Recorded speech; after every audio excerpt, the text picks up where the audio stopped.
Hello, everybody. Thank you for being patient. I know today is a little later than what we usually do, but I tried to give you as much notice as possible.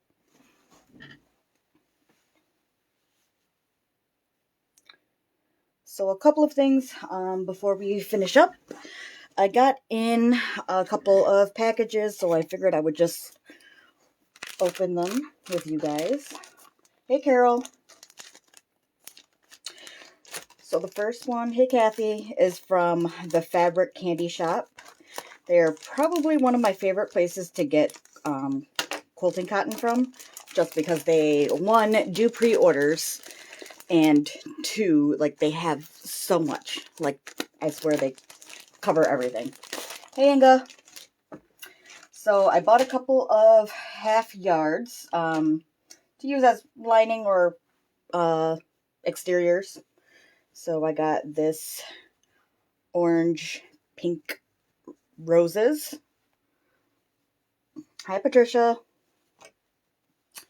I got this pretty stained glass gold metallic.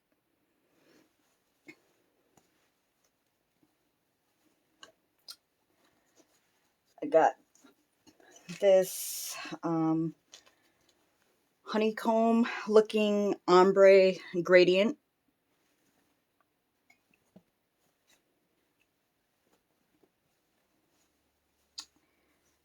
And then I got this gray with gold accent. It looks like a bunch of wings.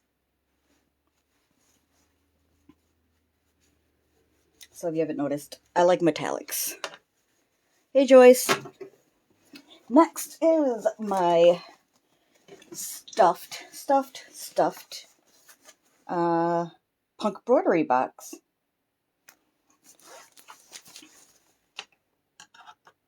Oh, hi, Melissa. Welcome.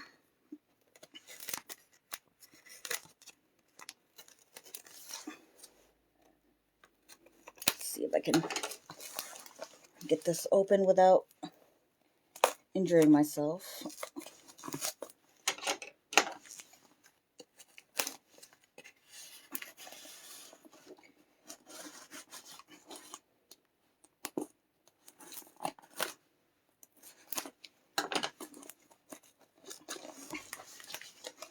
I know, Melissa. I really like the honeycomb more than I thought, and it comes in different colorways.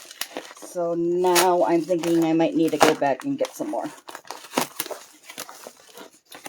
Okay, so from my punk broderie, I got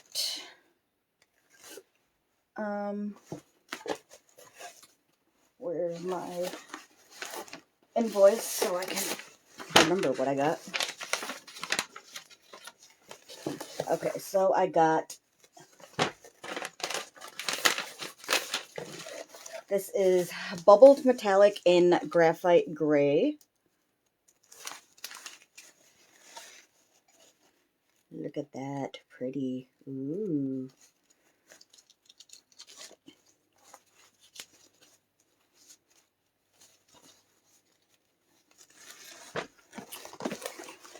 I got a roll of orange promo. So it's just plain. And it's thin, but it's still durable. So it's definitely thinner than marine vinyl. But it's not like flimsy. And it doesn't have the like soft, fleecy back. I actually don't like those too much. I got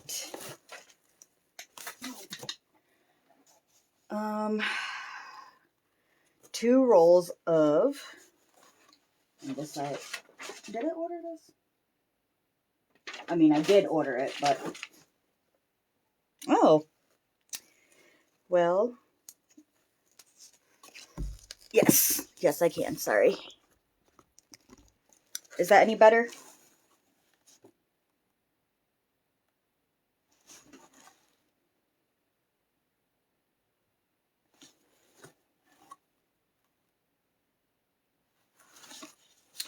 And this right here is Real Reptile in white gold. And I really, really like this one. Oops. Sorry, so you might go this way.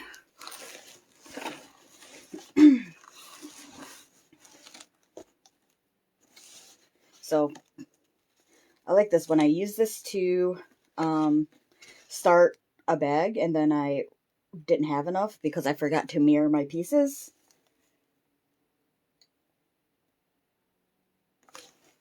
So I had to order more. Hi, Monica. Let's see, what is this one? This one is a no-namer.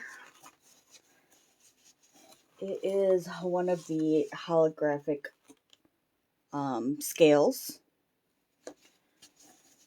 So I actually ordered a couple of mystery rolls, which I like because it tends to be things that I normally wouldn't have ordered.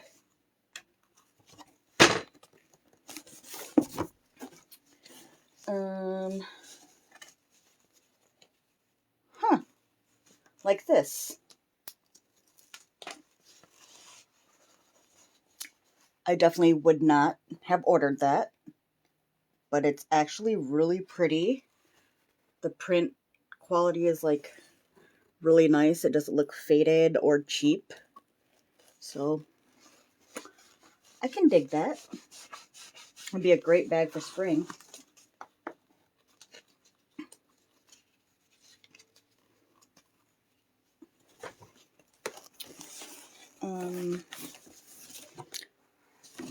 I got 2 rolls of the cracked gold. So it looks like this. Super similar to the Real Reptile gold, except not doesn't have the crocodile embossing.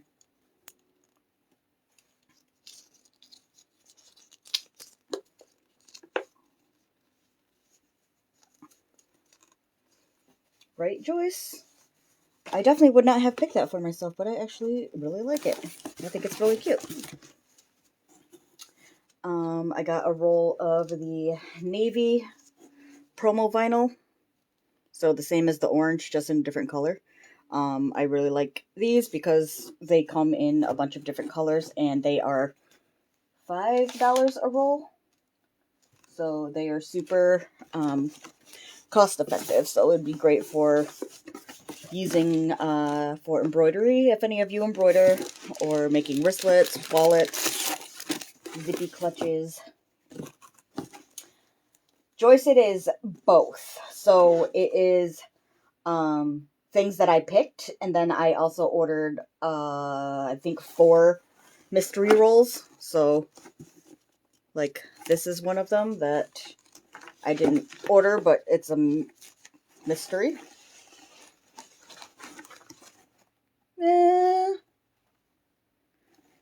I don't hate it. What do y'all think?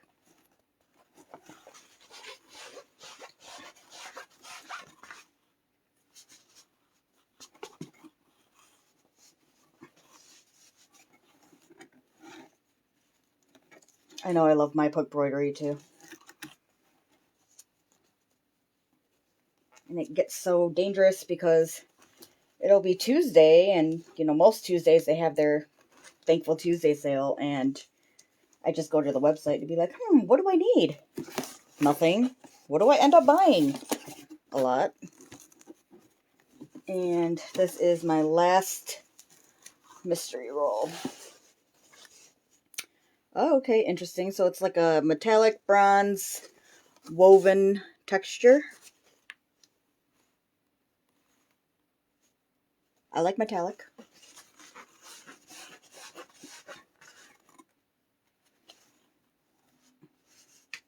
Yeah, Pat, it is very Easter colory. It'd be really cute if I could find a like a print Like, say, for example, if the bird vinyl was in the same colors, that would be really cute.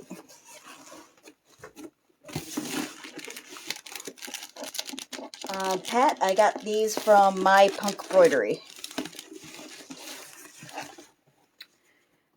They usually send you a couple of samples. I don't know why they gave me two of the same one. So this is called the Pearl Lizard 90 Day. I don't know what the 90-day part is.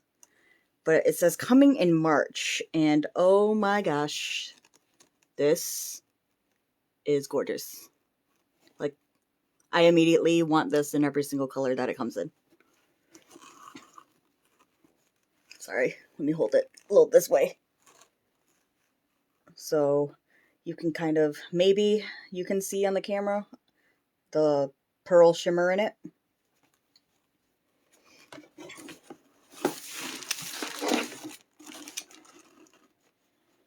And I ordered lastly, a sheet of the mock lace vinyl in white. And that's mainly because I really wanted to see what it looked like in person. And it looks a lot better in person than I had anticipated online. So the cool thing is they have options to buy sheets or rolls, so you don't have to commit to paying $5 to $12 for a roll that you're like, I don't know if I'm going to like that, or how it's going to translate into a bag or whatever it is. Nova, how have you never ordered from them before? I'm so surprised. Where do you get all your vinyl? You use the coolest stuff. Thank you, Monica. It is My Punk Broidery.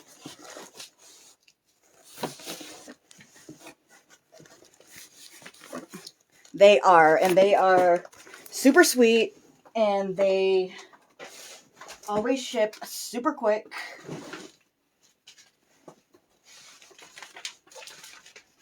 So,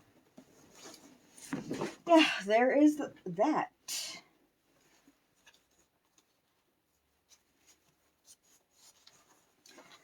So, let's jump in and finish this bag.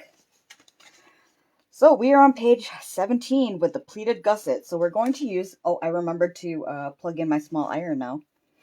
We're going to use the contrasting gusset panel, which for me is the print because I decided to do that instead of using the vinyl. Fold the gusset panel right sides together, matching one pair of the marked lines and pin. So I had to, let me see. I think that should be a good angle where we're at. Monica, is it like rough, bumpy glitter that will come off, or is it like glitter with a layer of something over it so it doesn't come off? So anyways, so we have our lines on here. So you're going to match them together. One set. And I'm going to stick a pin in it because I'm going to iron, so I'm using my glass head pins. And we're going to end up doing the other one too, but I'm not going to do that right now because with my luck, I will sew and stab myself with a pin. So just press that for a second.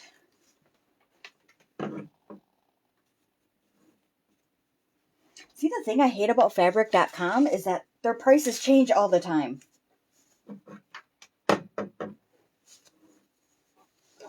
Like, I don't have, like, and I don't like knowing if I'm paying the best price or not. Yes. Sorry. Right sides together. Thank you, Kathy. I was just reading your message and I was like, rat? I'm like, what are we talking about? But yes, I am sorry. Thank you for pointing that out before it was too late.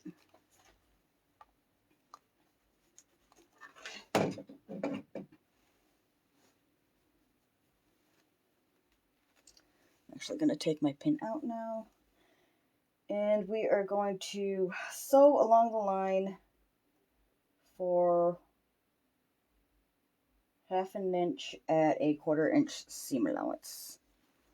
So let's take our seam gauge just to measure down where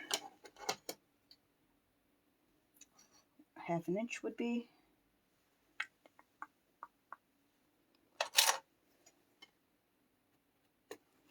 Mark that.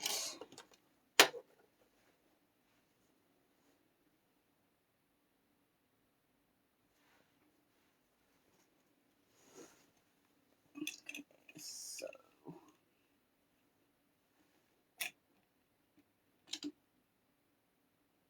okay, somebody stop me if I'm interpreting this incorrectly. So we were supposed to sew along the line, which goes this way, for 1/2 inch. So we stop after 1/2 inch this way at a 1/4 inch seam allowance. So from here to here, from where my needle is to the end of the fabric, should be a 1/4 inch. So foot pedal and tails.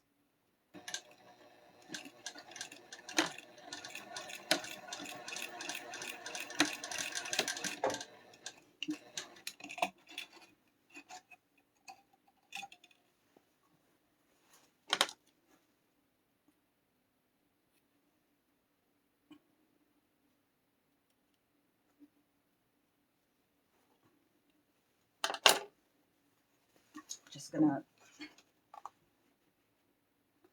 set those seams real quick and then do the other set of lines on the same piece. So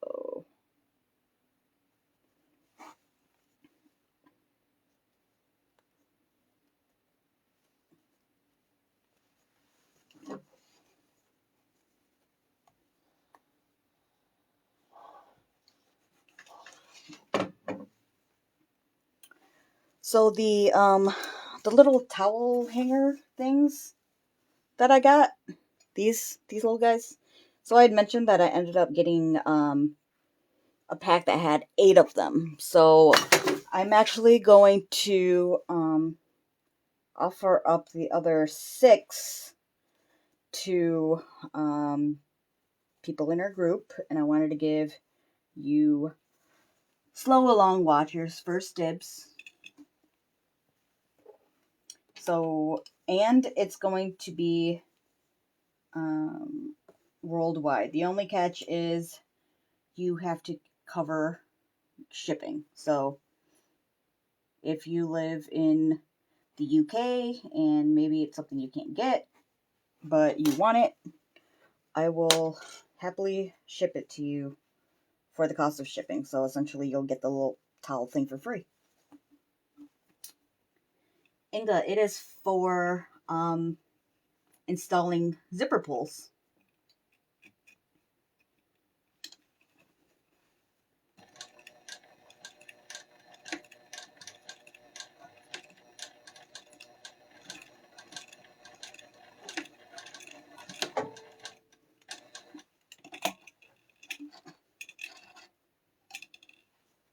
Did you miss when I that first day when I was struggling trying to figure out how to put it in? All right, Joyce, I will reach out to you and get your info. Let's just set that real quick. And then we're going to do that on the rest of these.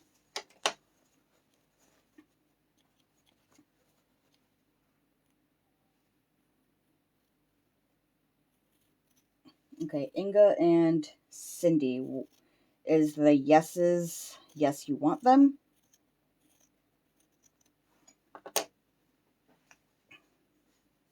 Sure, Michelle, I will add you to the list and reach out to you as well.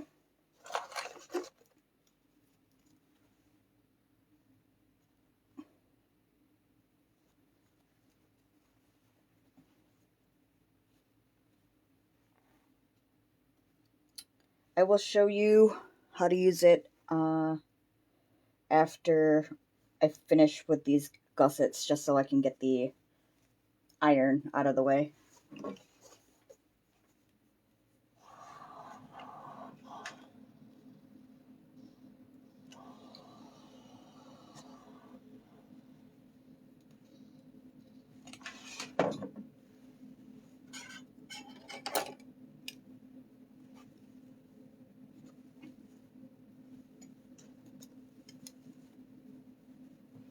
Alright, so now I am just making my quick 1/2 inch mark so I know where to stop sewing or start sewing. And 1/4 inch seam allowance. Oops.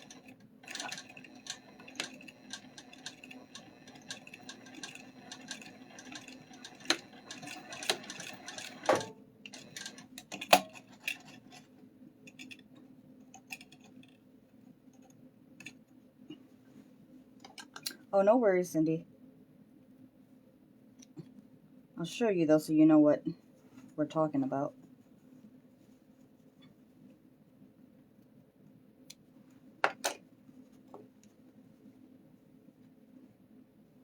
Yeah, I should have ordered just the one with 2, but then I saw that there was another pack that came with 8 and I only had to pay an extra $1, and instead of going, do I really need to pay the extra $1 to get 6 more that I'm not going to use, I bought the 8.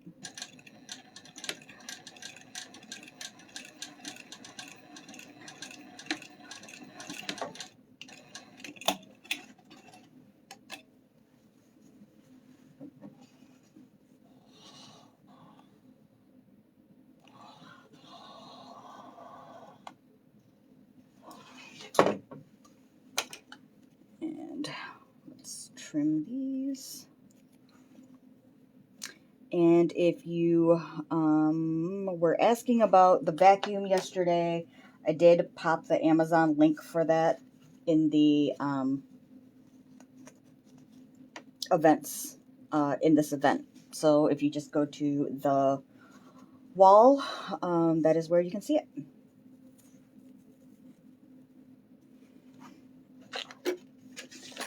So, waterproof canvas, I am not going to press.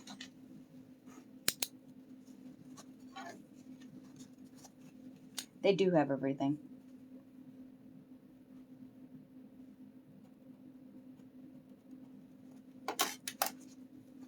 Why did I mark it on that side?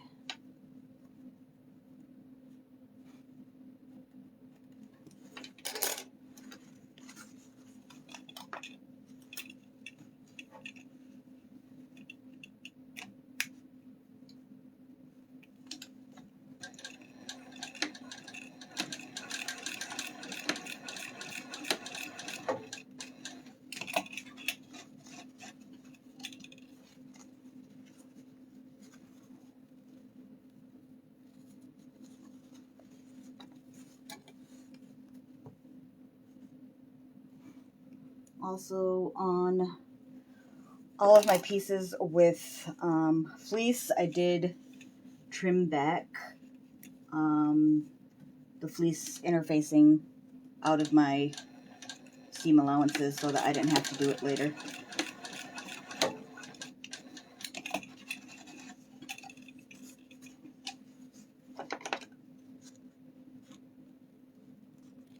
And no, of course I didn't measure, I just cut.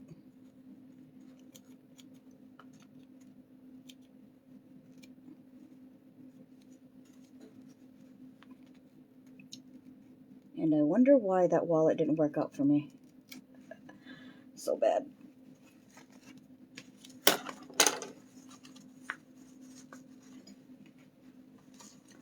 And then the last set.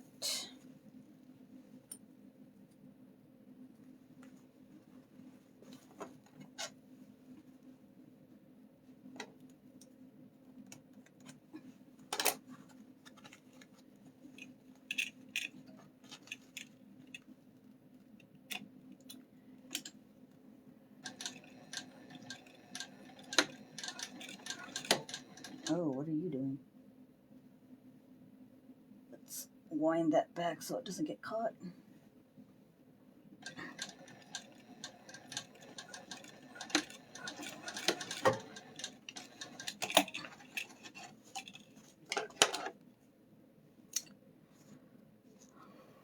So I know we're living in a pandemic world right now, but is anybody doing anything this weekend? Or even if you don't plan on doing anything, sometimes that's the best kind.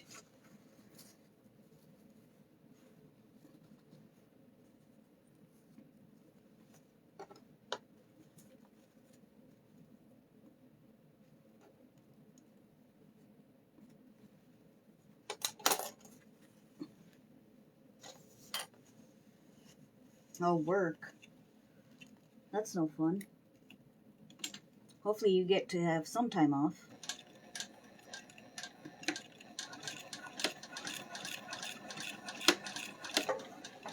Kathy, were you the one that said that you were making hoodies for your grandkids? Is that right?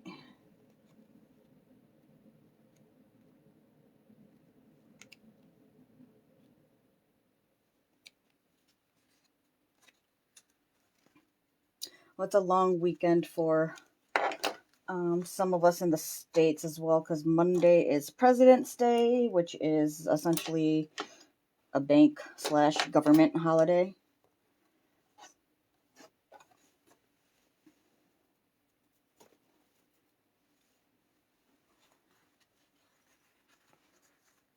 Ooh, the quilt store.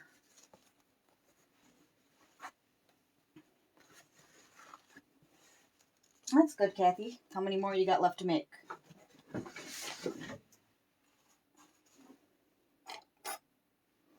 Instructions. Alright, so we finished doing the darting.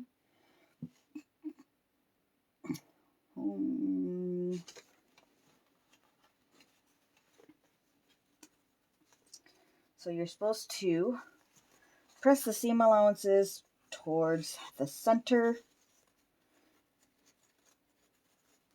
And we already know that I'm not pressing this waterproof canvas because I've already melted it before. Not doing it again.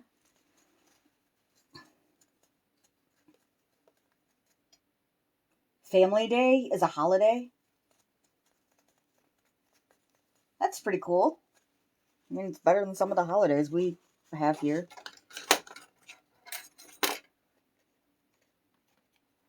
Although, you know, people are going to say every day should be Family Day.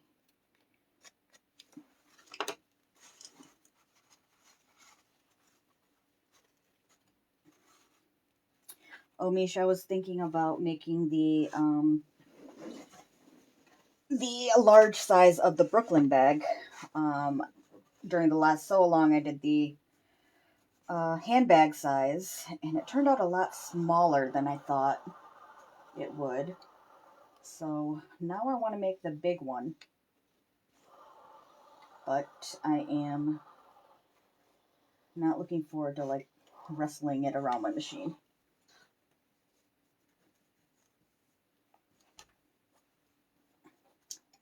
Hi, Sally. Isn't it really late for you? Thought I wasn't going to see you tonight because I was pushing it back.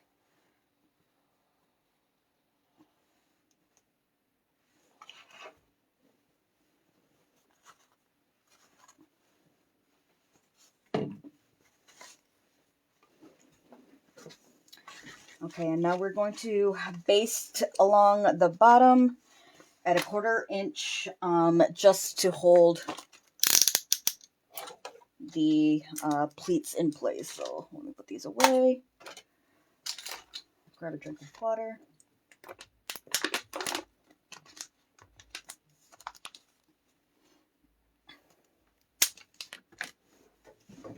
Michelle, what are you currently using?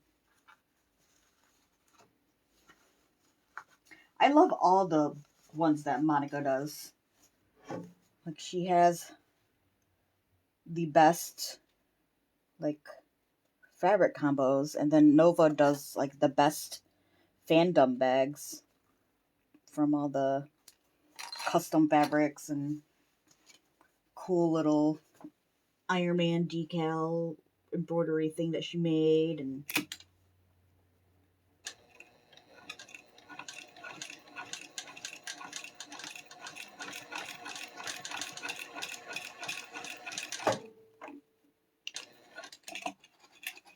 okay, I'm not familiar with the S5.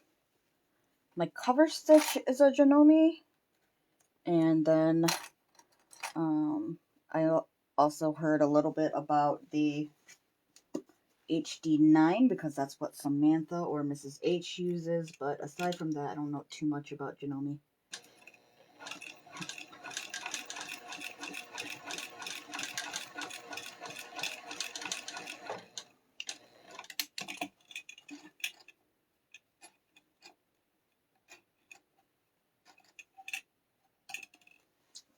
Oh no, Kathy, that is really, really frustrating, and I understand that because when I start doing too much with my hands, or when I birth a particularly difficult bag, um, my hands will cramp for like 2 days, and I won't be able to do any sewing.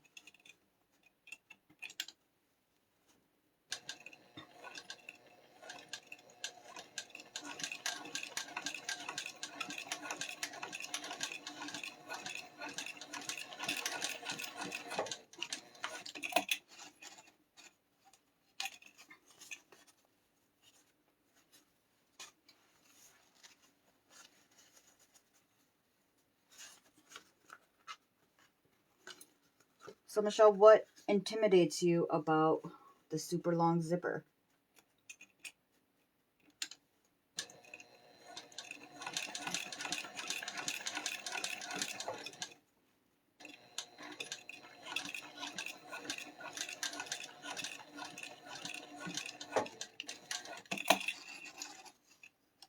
So my plans are to sew and finish cutting up my vinyl. So I have a bunch of vinyl that came in giant rolls, and I don't have room to store that. So I'm cutting them all down to 18 or 24-inch wide rolls. Plus, I want to finish the Charlotte City bag that I was mentioning that I was doing. I have to find my pattern pieces for the Bonnie because I wanted to do the Bonnie bucket bag now that I've got in my grommets. Pin a contrasting gusset panel to the contrasting bottom panel.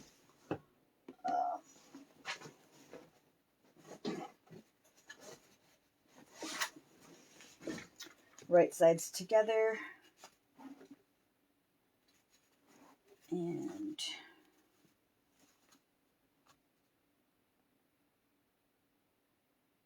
sew along the matched edge only at 1/2 inch seam allowance.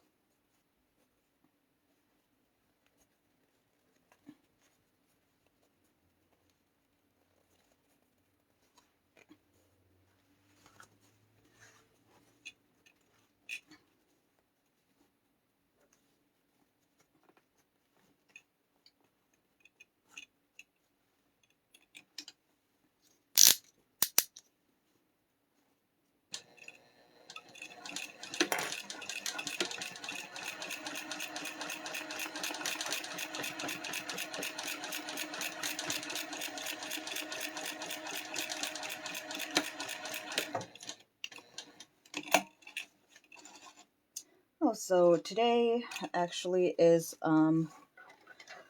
Lunar New Year, or Chinese or Vietnamese New Year. So for anybody that participates, which me, Happy New Year.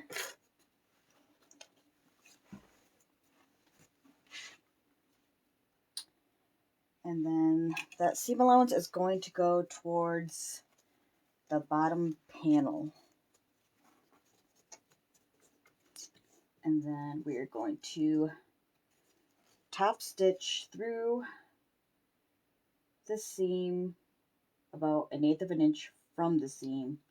So through the bottom panel and the seam allowance. So take a look at your stabilizer, and it's going to be easiest if it's not in your seam allowance. So mine definitely is 1/8 of an inch away. So as long as I pay attention to that, I should be fine. So I'm just holding the seam allowance over to the bottom panel and making sure that that is on that side. And putting my foot down. Going to lengthen my stitch a little.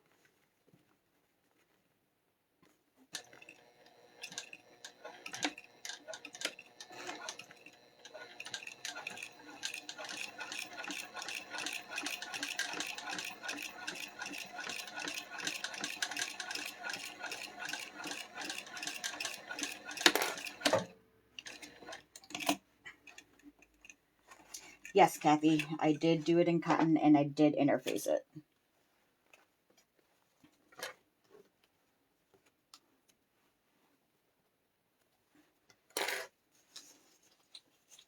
And then same thing to this side. So right sides together. And we're going to sew this at 1/2 inch.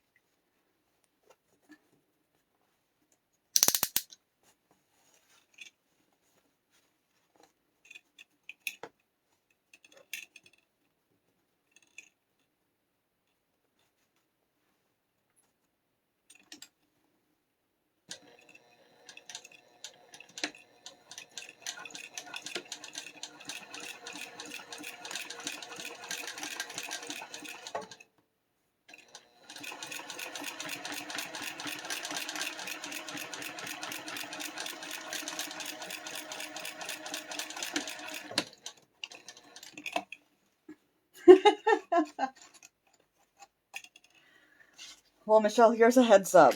My Punk Embroidery does sales almost every Tuesday. So join their Facebook group if you're not already a part of it. And Amy, who I believe is the owner, will usually do a recap at the beginning of the week, letting us know what she and her team are working on that week and if they will be doing a Thankful Tuesday sale or not. So usually what I do is I go in, make my account, and I add a bunch of stuff to my cart, and then I wait until Tuesday to buy it. But there are some things that you cannot buy with the Tuesday code. So your mystery rolls, your swatch patches or packs. I don't know what else.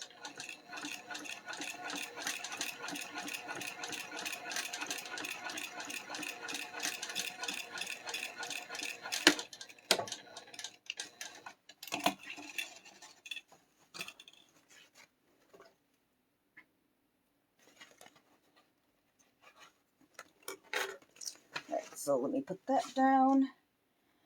And we're going to do the same thing with this. Inga, hopefully that's temporary. According to the note on their website, it seemed like it was something that they started doing during the pandemic just because there have been so many issues with shipping. But hopefully they will go back to that soon as shipping normalizes.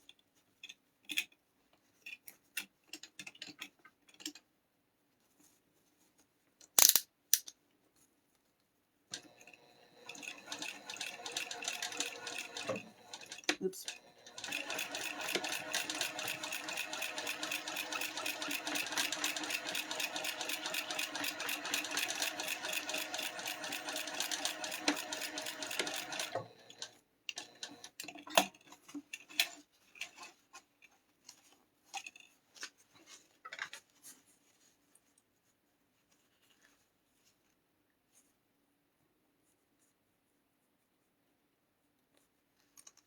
Oh no, is the weather supposed to be bad in her area? I forgot where she ships from.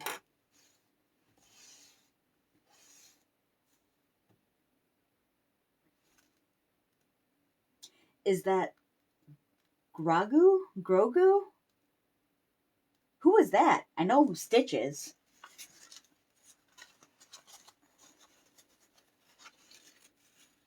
I don't have kids of my own, and all my nieces and nephews are like 13 to 20 now.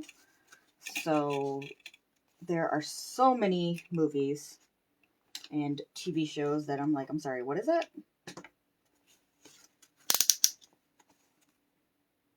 Oh, Baby Yoda. See, I understand that.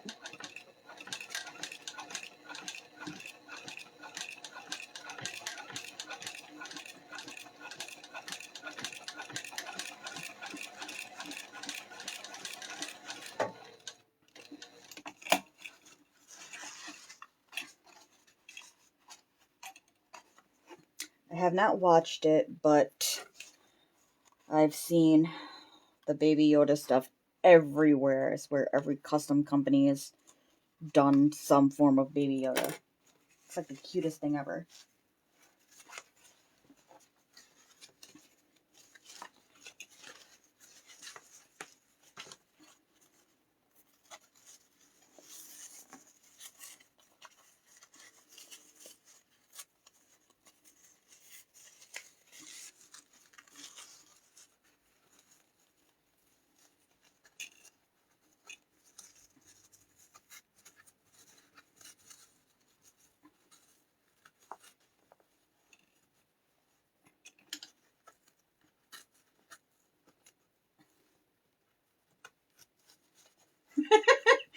Baby Yoda vinyl, Kathy. We know what you meant.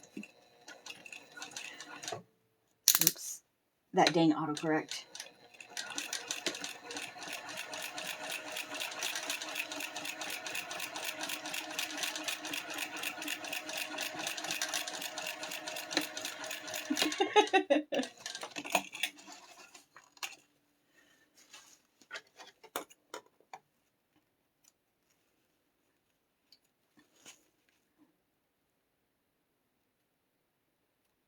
You know what would be fun if we could figure out like how to do like basically a stitch and sew where we would just kind of get on video chat and sew with each other, like kind of like, but being in a sewing circle or something.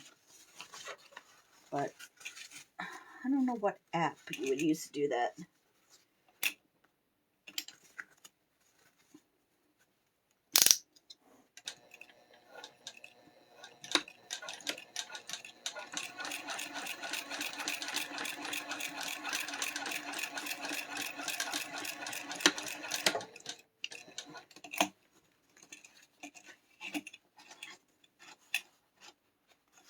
I thought there is there's some kind of limitation with Zoom, isn't there? Unless you have a enterprise account.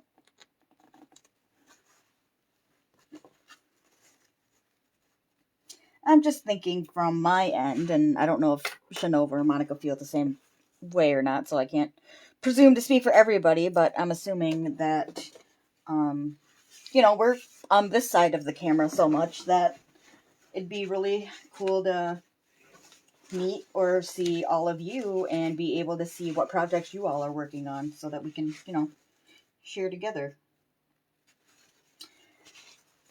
Okay, so fold the contrasting gusset in half to find and mark the long edges of the contrasting bottom panel.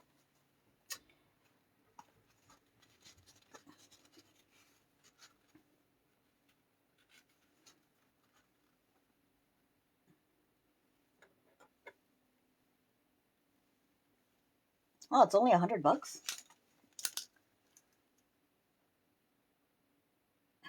We will have to talk to the boss. Okay, Discord just confuses me. There was a period of time when me and everybody else in America was playing Animal Crossing last year, and so I joined Discord because there was a lot of like Animal Crossing stuff going on there, and I just could not figure out how to use it.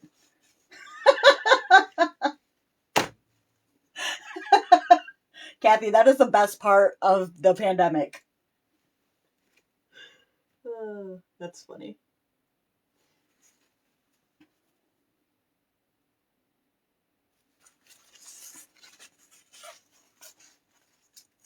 Yeah. You haven't seen the rest of my room. You only get to see this one corner.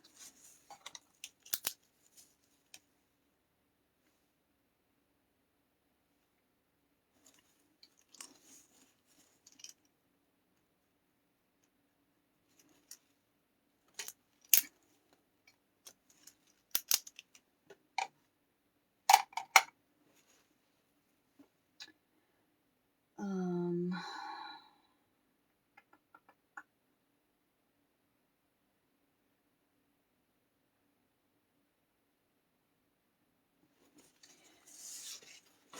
Match the center marks and raw edges. So let's grab our contrasting or our exterior front panel. Man, I still can't get over how huge this thing is.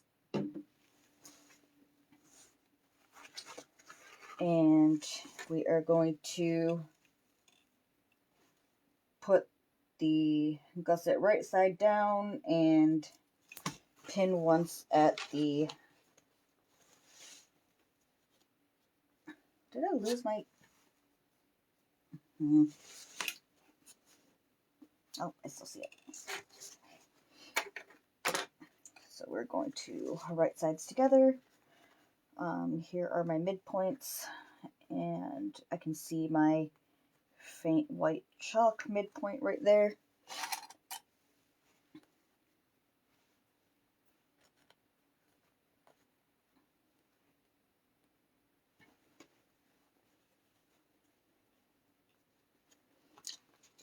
Maybe we will see what we can do about that, because I think it would be fun to just have one that, people can pop in and out of. And because we have people in all kinds of different time zones, I mean, I don't want to say that there's always going to be somebody in there, but it's an option. Pin the end of the gusset to the top of the front panel, matching raw edges.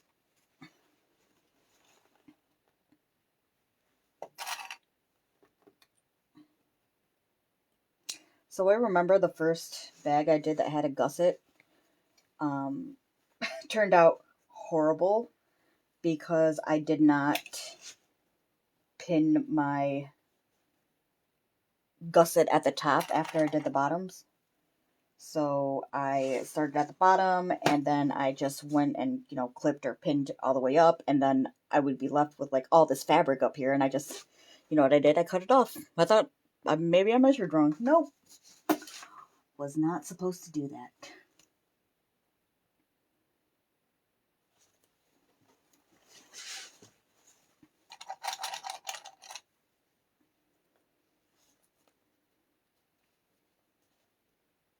Thank you, Sherry. I just want to make sure that everybody can see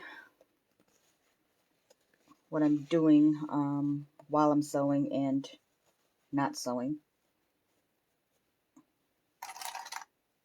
Thank you, Deb.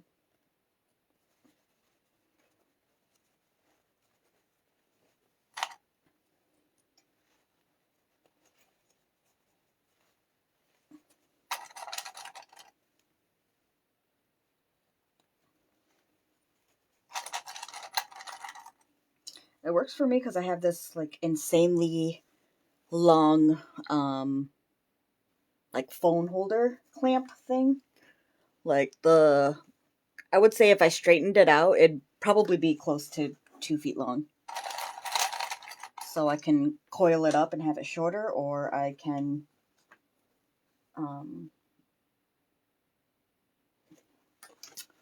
have it longer so that's like looking over my shoulder. Plus, I am short, so it doesn't have to be that tall to be out of my way.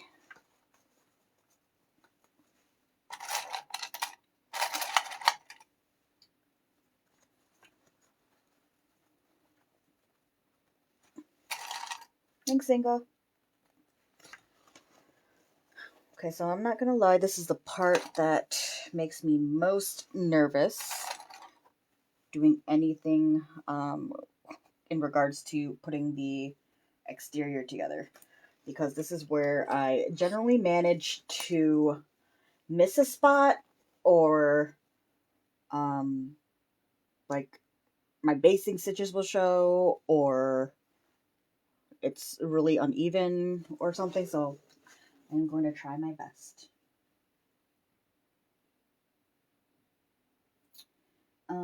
We are going to sew along the matched edges only at a 1/2 inch seam allowance. You know what we're going to do?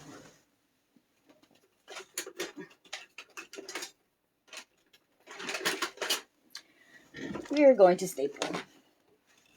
And I'm only going to do that on my corners because that's where I have the most issues.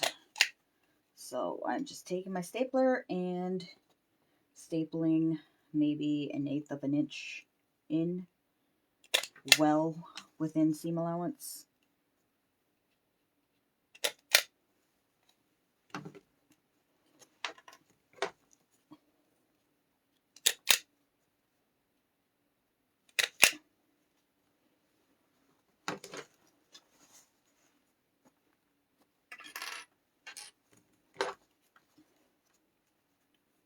Oh Monica, I just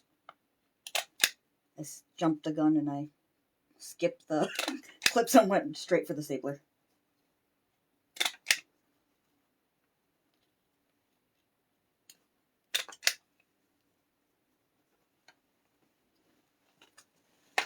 So awkward.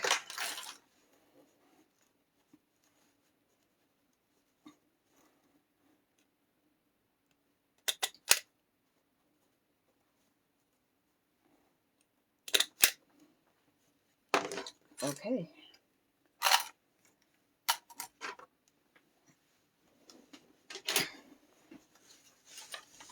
So we are doing 1/2 inch seam allowance, so I'll drop my stitch length again.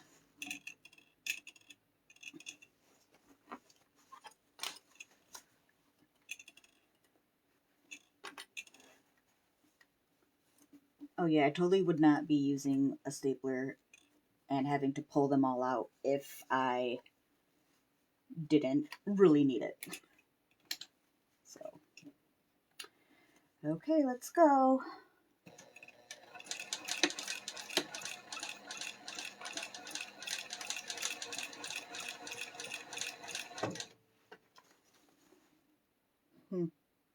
I just realized that the pattern says to sew from the back.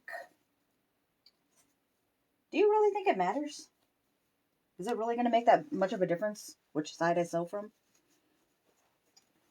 Same thing as getting sewn together, right?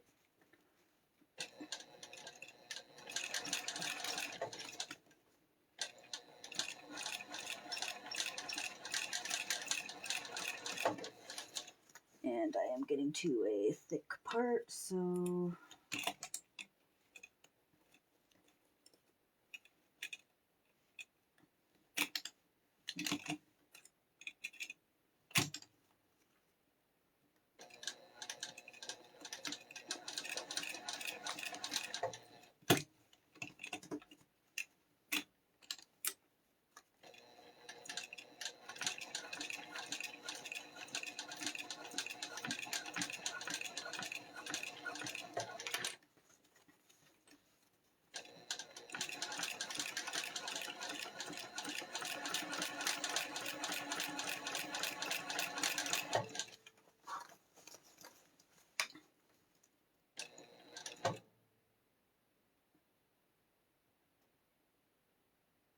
which way is the top?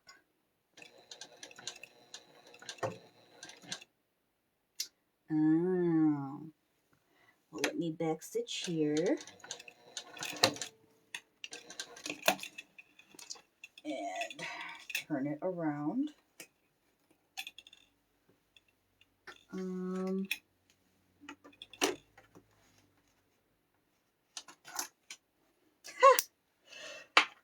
Thank you, Deb. If it wasn't for you saying that, I wouldn't have stopped, and I wouldn't have noticed that my bobbin was out of thread.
That was my thinking too, that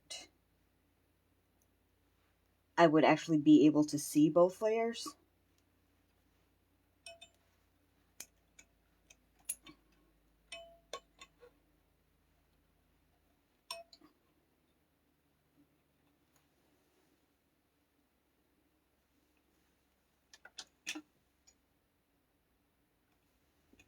Look at that, first try.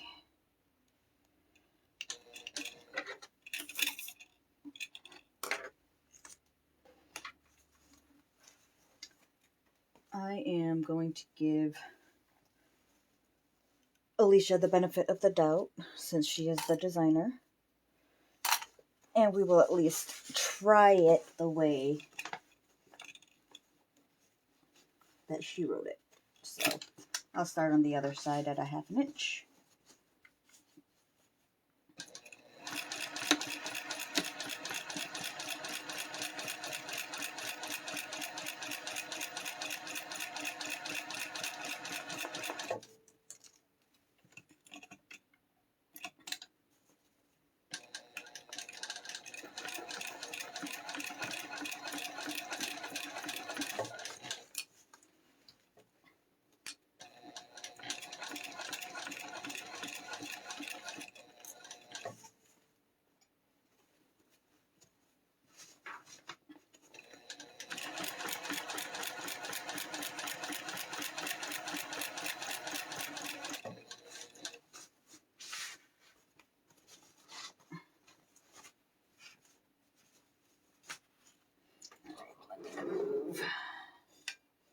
This and this.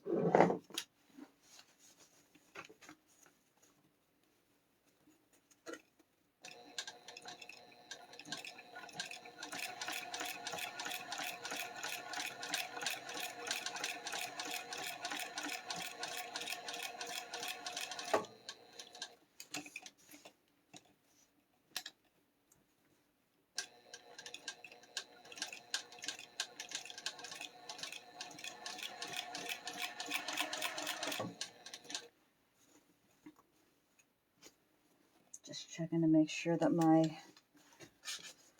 gusset was still in place.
take this staple out.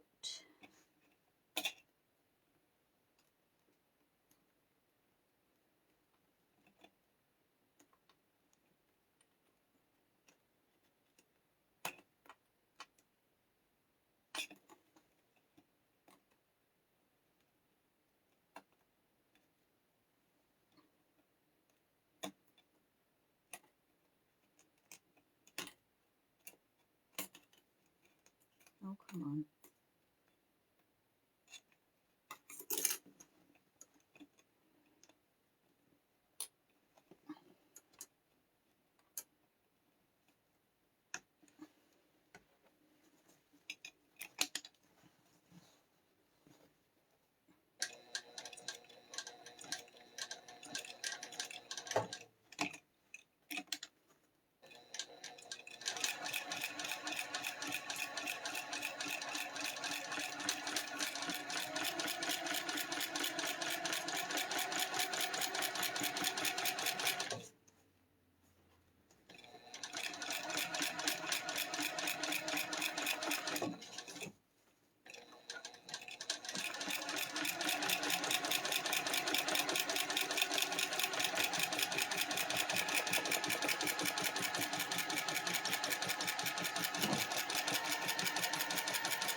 So let's trim the random threads. Take out the staples.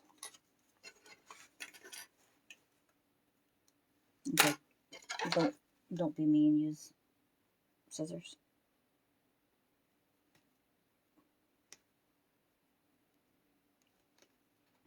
I usually would use my nails, but I broke one, so I cut them all down.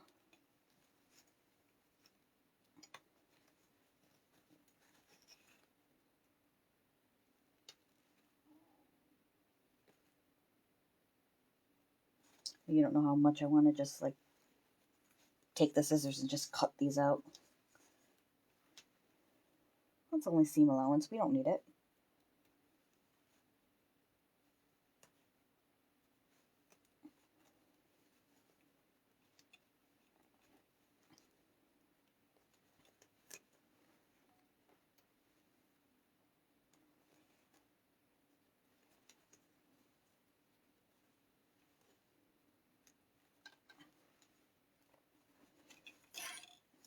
Okay.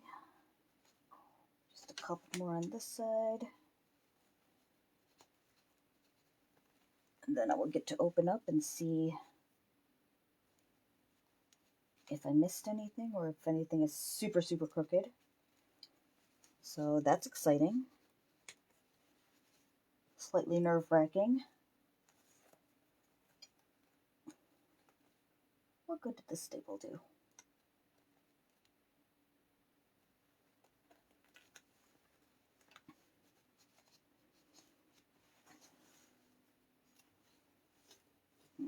Just two more.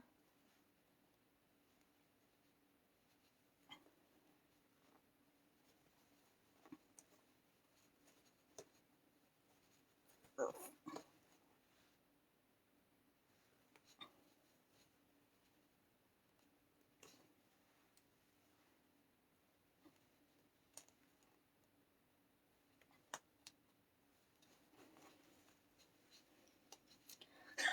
I know that, me too. All right. Let's take a look. Just to see one.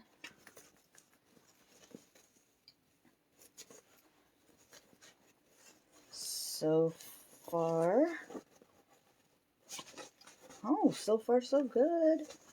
All right, so let's put that back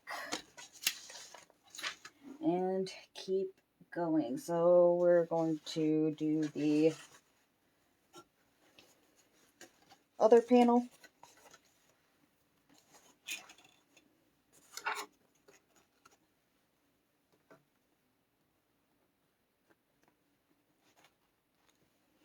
Okay, I have to throw these staples away, otherwise I will knock them on the floor and then I will step on them. So we're going to go ahead and clip the bottom.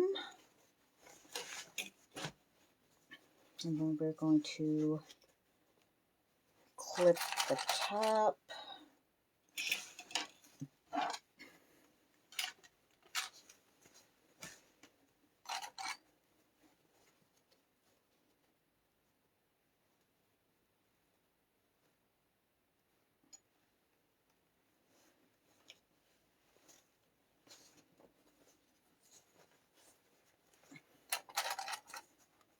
The rest of the middle.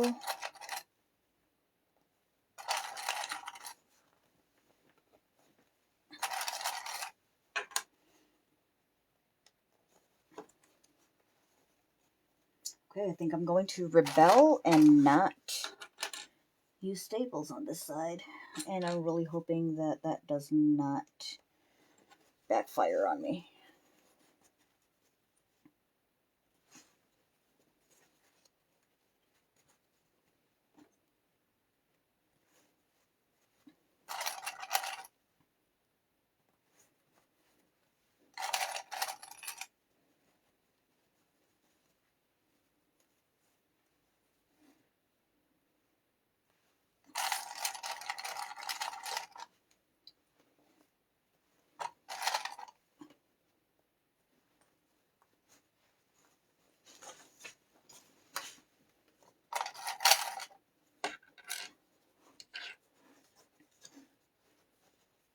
I do, but only on specific things. So like straps or zippers. And there's actually a couple different ones that I use. I use the leather tape from Wowet, which is a great deal in itself, but if you can catch it on sale, it's even better. But it is super, super, super sticky. Super sticky. Double-sided tape. DST.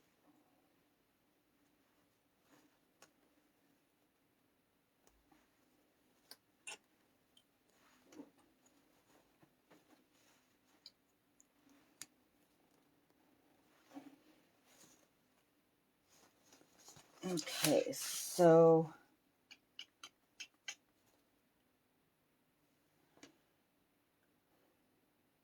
I feel like this one would be easier for me to sew this way, because then I know I wouldn't be getting the other side of the exterior in the way.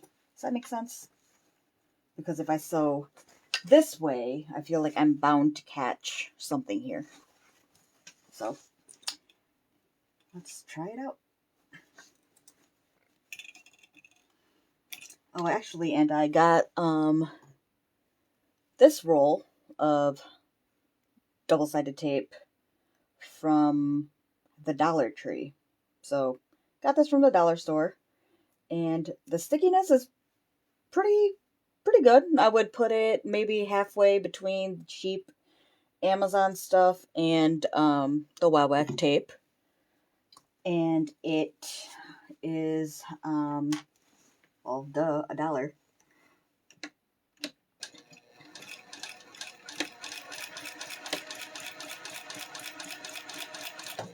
But it is wide, so I usually cut it in half.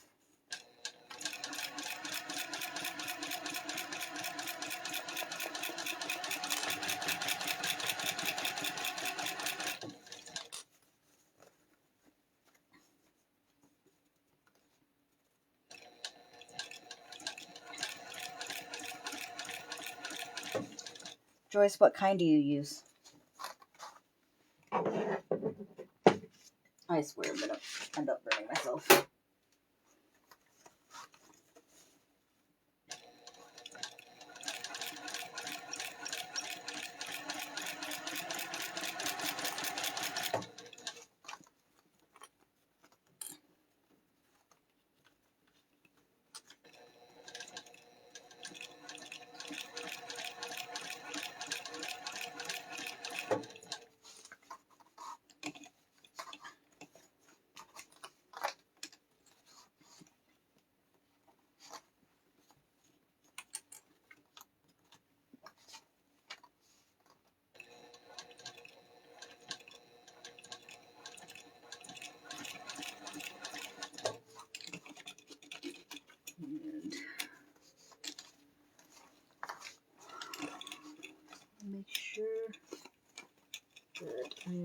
getting any wrinkles right there.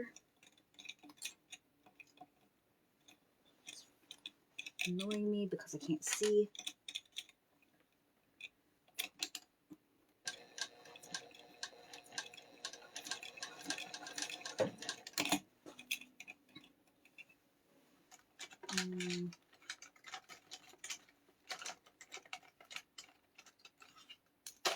Why can I never find things when I'm looking for them?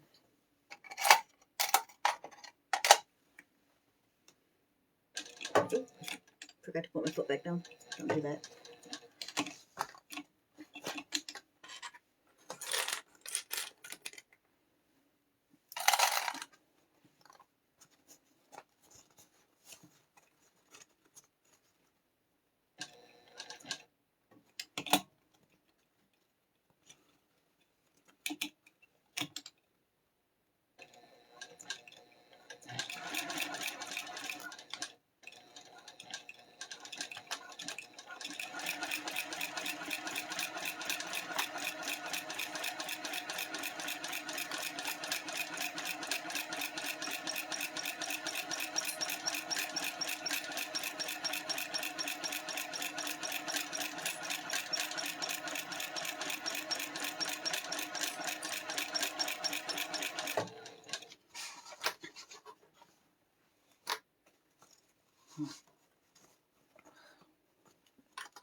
Alright, so I think right here is where I am going to flip the bag over.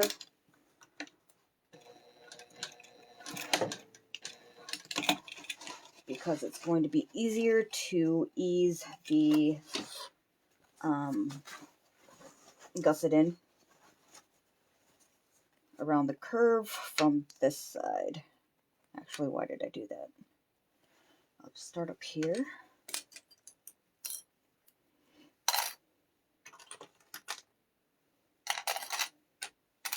Deb, I guess it's true. You can never have too many clips. We talked about that, what was it, yesterday when I asked if you were over clipper or under clipper? Hi, Brenda.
Alright, so right here at the curve, I like to just tuck that exterior panel into the gusset panel.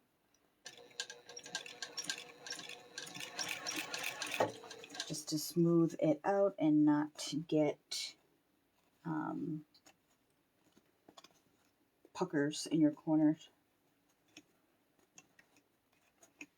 Because you have to remember it is not supposed to match up where you're sewing it on the very edge. It's supposed to match at the seam allowance.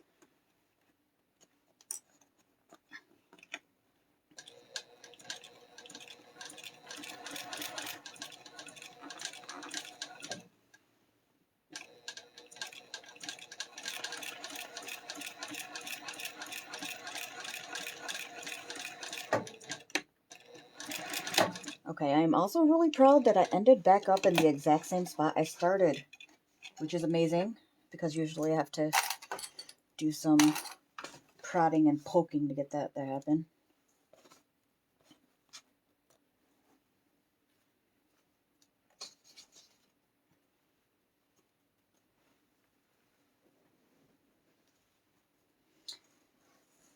so excited to finish this bag. And now we're going to do the lining. So for the lining, we're going to start at a 1/2 inch seam allowance at the top and gradually increase to a 3/4 seam allowance along the bottom.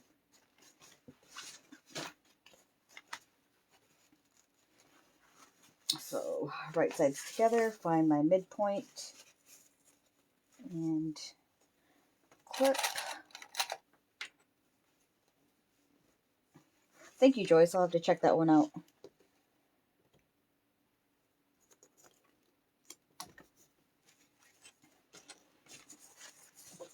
And then clip up here. And I'm going to clip up here.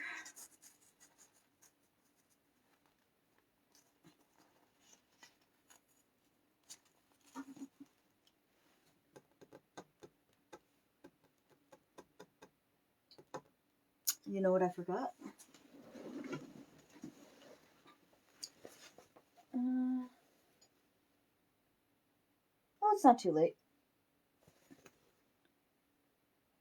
Okay, so remind me before I put the lining in that I need to put in my nameplate.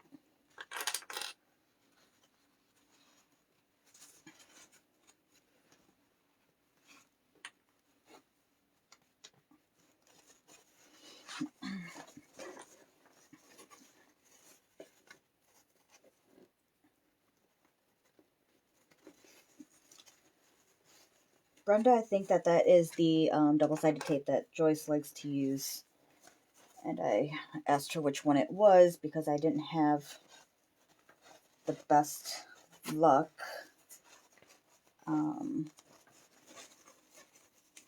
getting mine from Amazon. It was just, the one I got was just horrible.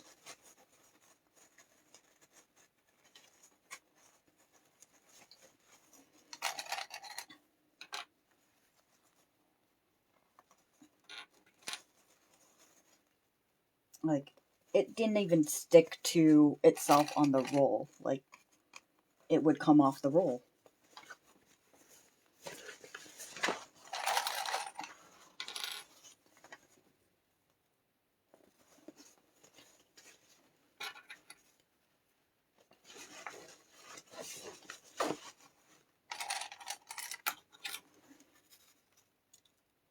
Yeah, and it's so much easier to hide 1/8 of an inch versus, you know, a 1/4 inch when your seam allowance is, say, a 1/4 inch.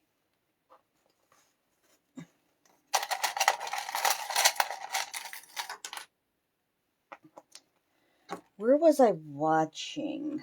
I was watching a video from Amy Lynn Designs. She's the one that makes the zippy clutch. And I think she said she gets hers from Tandy Leather. And technically it's not an 1/8 of an inch. It's 5 millimeters.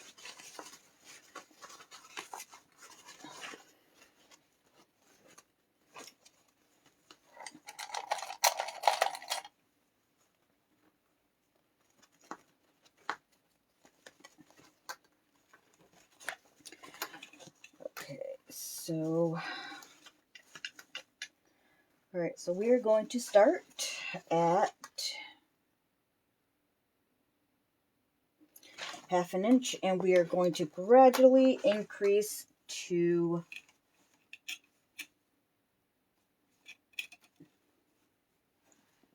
3/4 of an inch.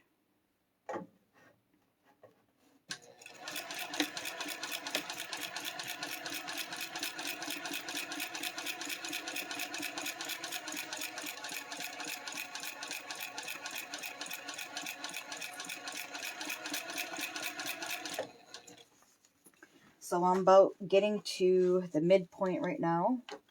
So I'm going to start slowly angling it this way.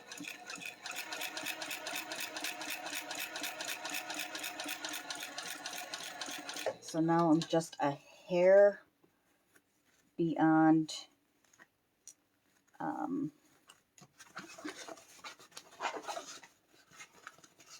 5/8 of an inch.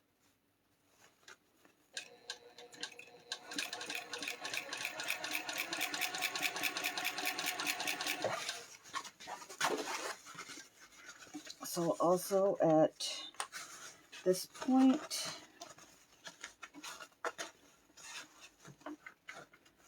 I also find it helpful to put my hand inside and be careful very hard, or be very careful not to sew it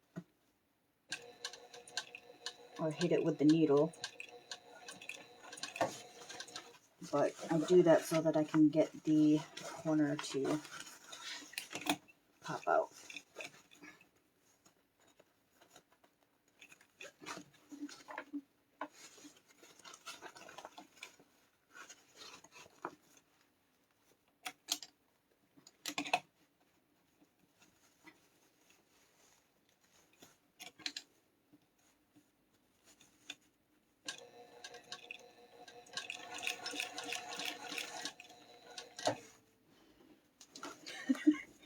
Yeah, don't sew your finger.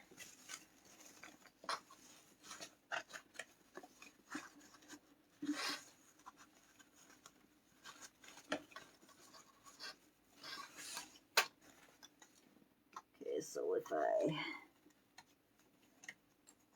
have this,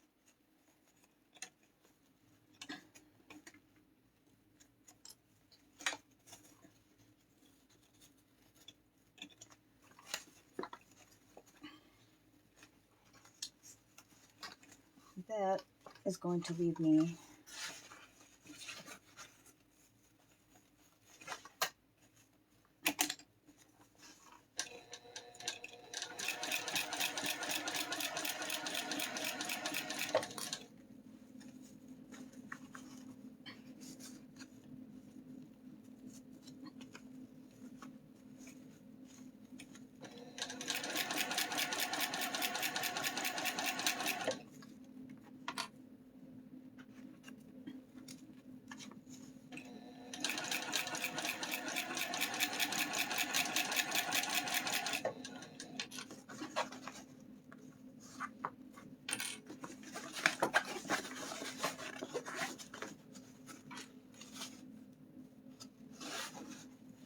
okay, so at this point you should still be at 3/4 of an inch.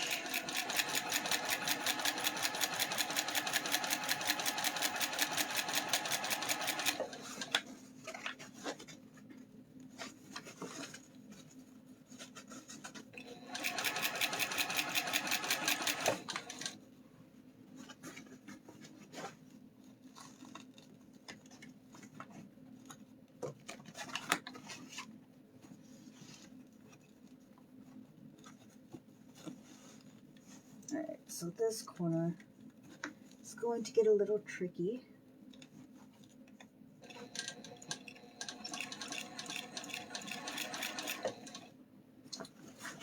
So I'm just going to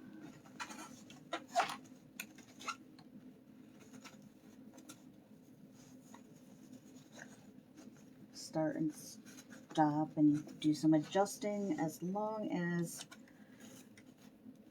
my needle is still in my fabric. I'll be fine.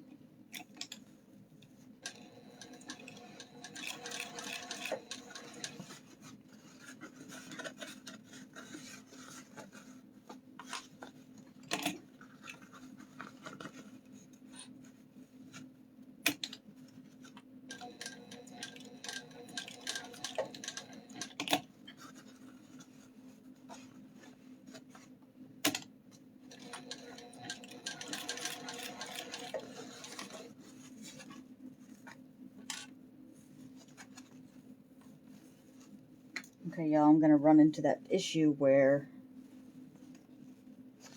I'm going to be sticking out at the top, even though I tried to ease everything in.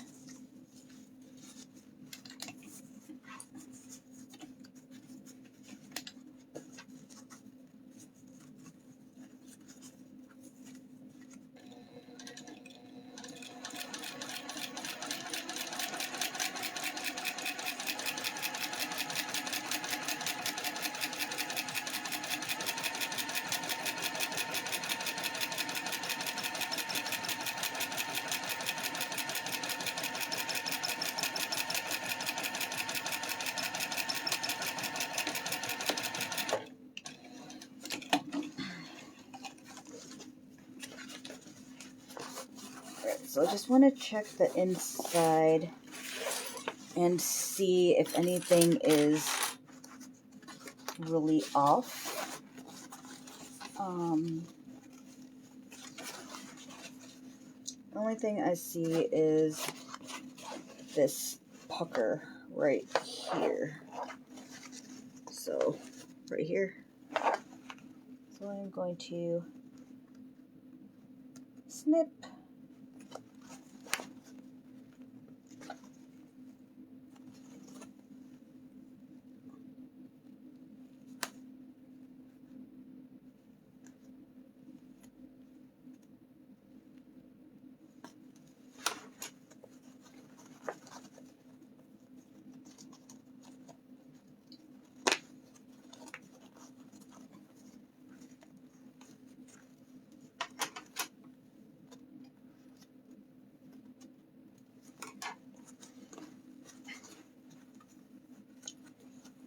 And take out some stitches this way.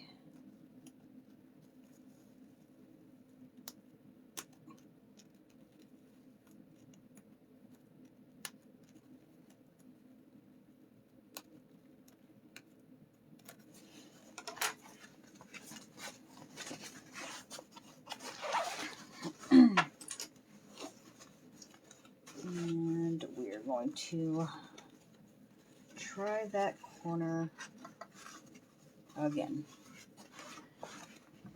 You know what?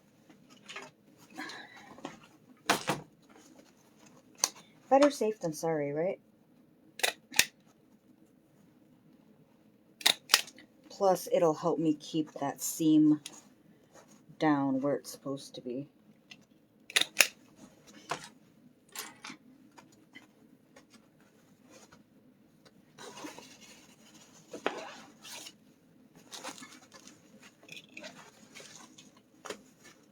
Let's switch this way.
Okay, whatever it looks like, it is staying that way because I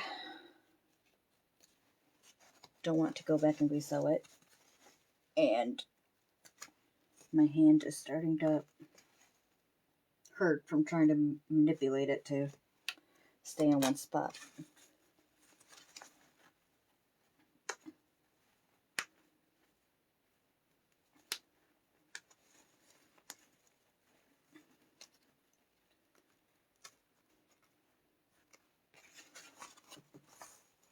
Telling you, I hate gussets. Gussets are not my friend. I can never get them to line up correctly.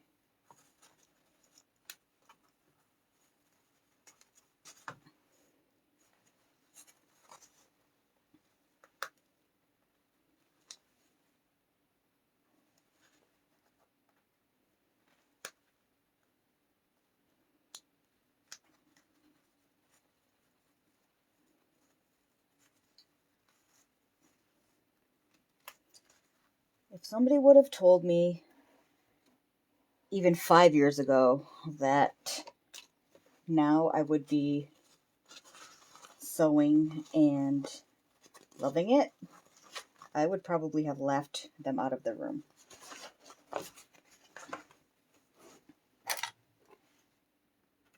But 'tis true. Let's see how bad these corners are.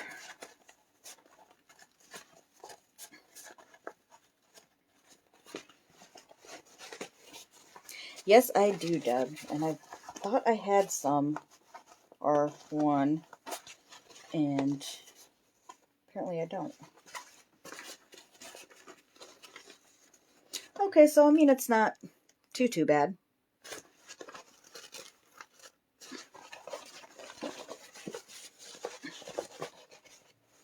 I have never been much of a crafty person,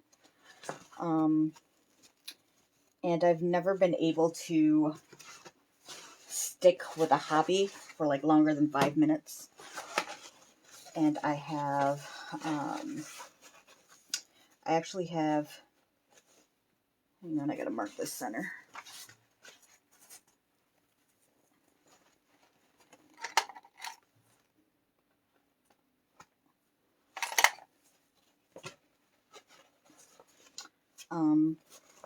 I actually have ADHD, and that was not discovered until later on in my life. Would have explained a lot in my life, especially during college. But apparently I didn't trim this one. But it explains why I would, like find a hobby and decide that I had to know everything about it and need all the supplies, and then drop it like a hot potato a couple, like, weeks, months, whatever later. And apparently that's a very common trait. But somehow I picked up on sewing when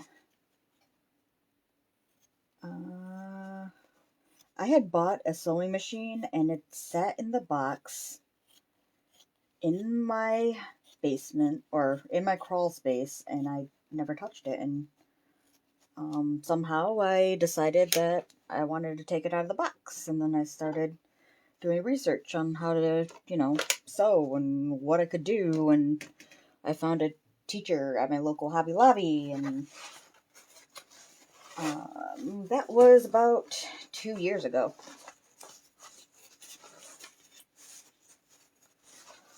And still sewing. The best part is that it brings me closer to my mom. My mom actually passed away 16 years ago from cancer. I was 18. And when I was growing up, she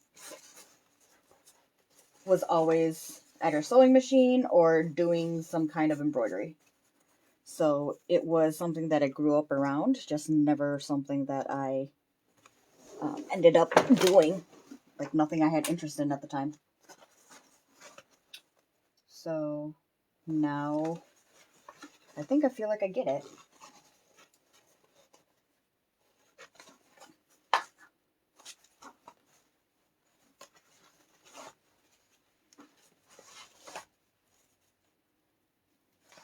I'm gonna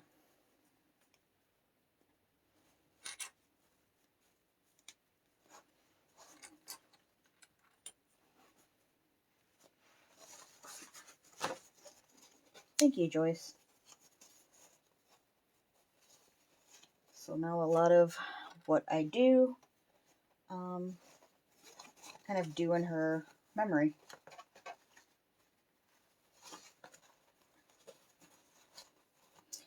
You know those blue Danish cookie tins that apparently everybody's mom or grandma kept sewing notions in? I thought it was just my mom, but apparently it was every other Asian mom, and then I found out it was literally every mom in my sewing groups. So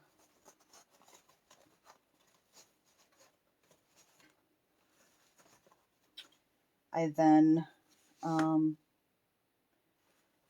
had a design drawn up and actually got a tattoo of that cookie tin filled with sewing stuff, and I picked the exact things that I remembered my mom having. So, you know, like she had the red cherry or red thing, tomato, whatever. Mine's pink. She had the like the little embroidery scissors. They were all metal and they folded up.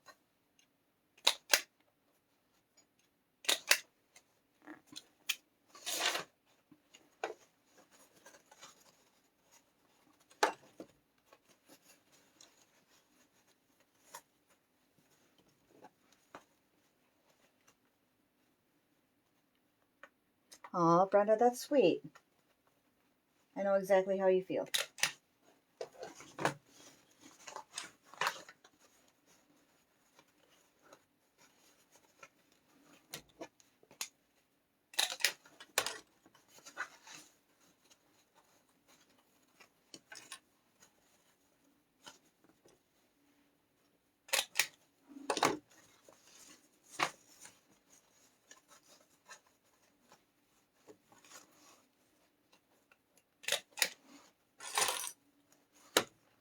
Thanks, Beth. Sorry you all came here to watch me make my bag and I'm sitting here giving you my life story.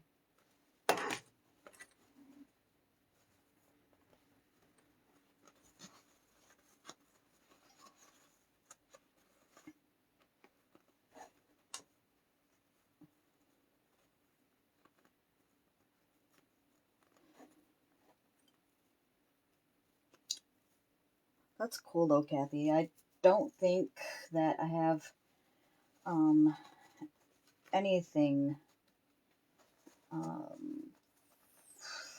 physical from my mom except for her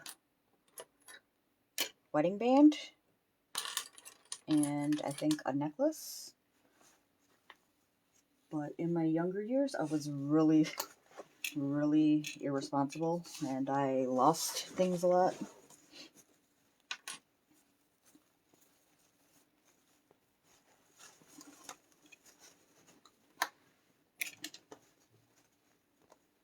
Oops. You know what, let me start on this side. The side that actually matches.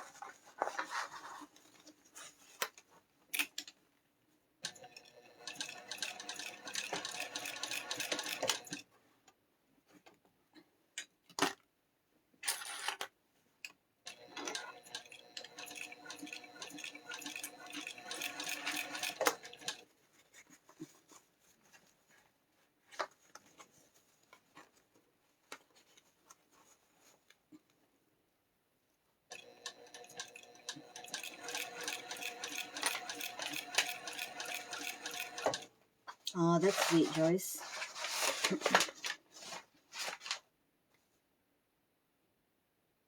Oh, Beth. That makes me want to cry.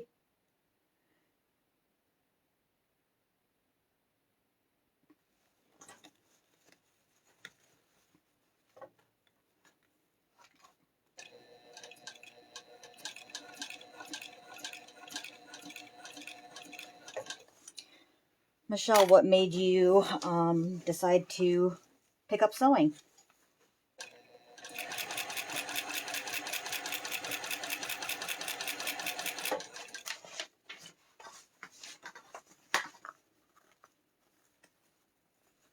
Oh, you're welcome, Sally. Thank you for listening. Not that you really had a choice, because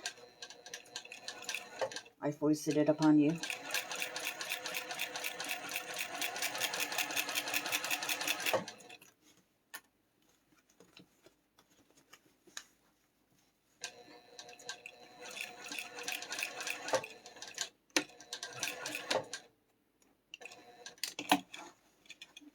Was it one of the cookie tins too?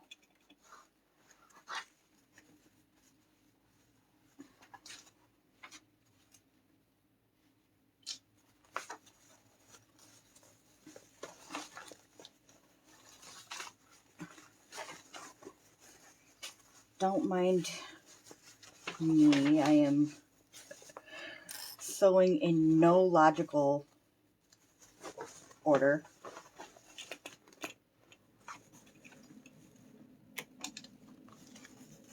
I'm just stopping and going,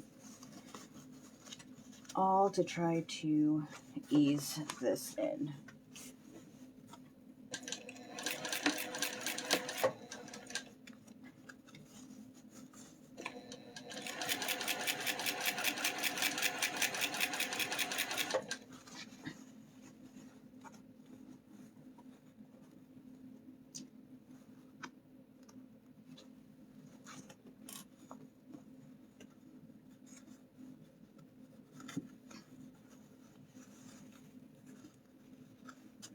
That's cool, Michelle. What would you say your favorite craft activity is? Kathy keeps you off the streets. Me too.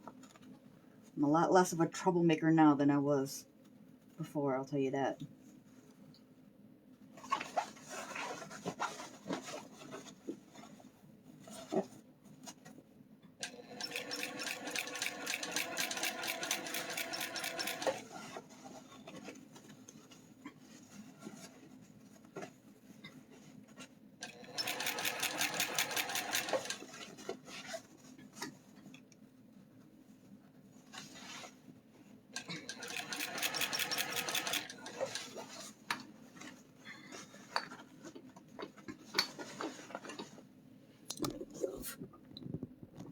That a little. Hopefully that's a better angle.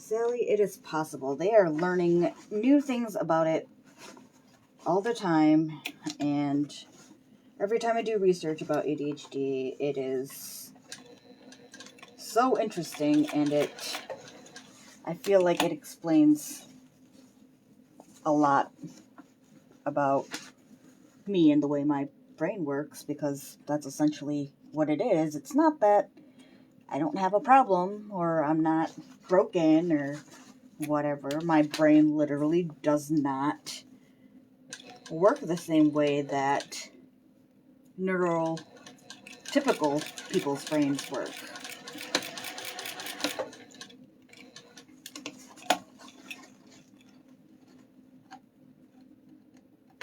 Stained glass.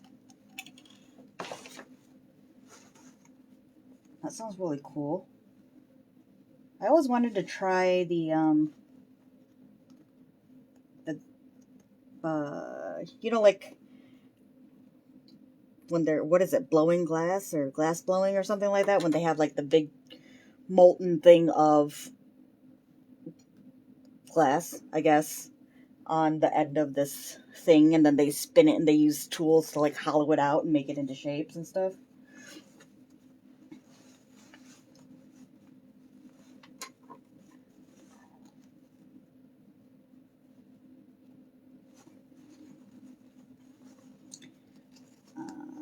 Sally, help with the ADHD.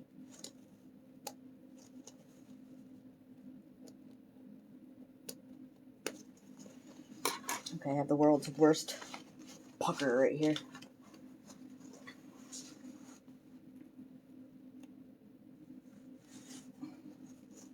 No.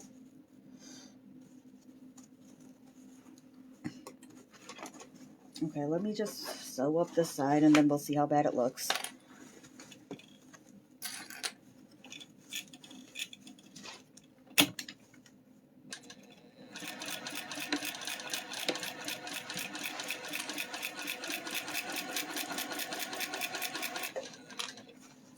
You know what? I really do think that it helps, or maybe not helps, but complements, I guess you could say, ADHD, because with sewing, there are so many different components to it in order to get to your final project. So I can,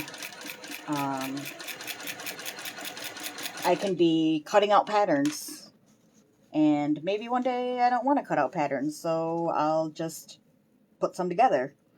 Or maybe the next day I don't want to do anything with sewing, but I want to be in my sewing room, so I will reorganize my fabric or reorganize my hardware or create a Trello board with almost every single pattern I own screenshotted and saved on there so that I can go back and reference it. So no matter what I'm doing, it's most of the time it's related to sewing somehow.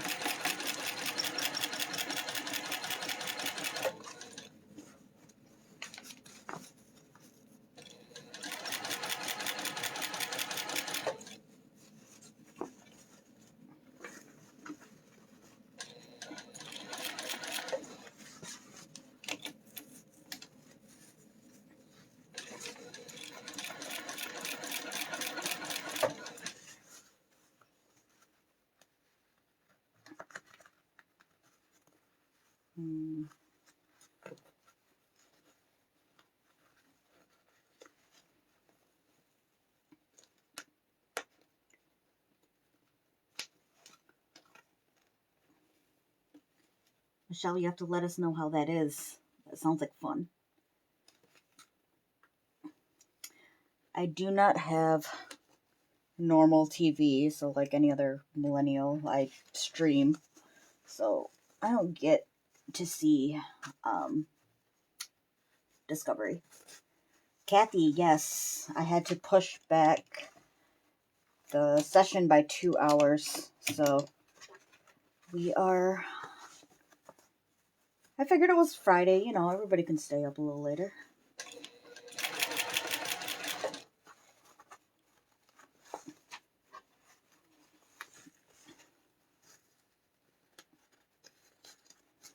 See, it's really weird because ADHD can be the lack of attention, but it is also too much attention and not knowing what to do with it. And that's why I jump around and my thoughts go from A, B, C to X, Y, Z in 2 seconds.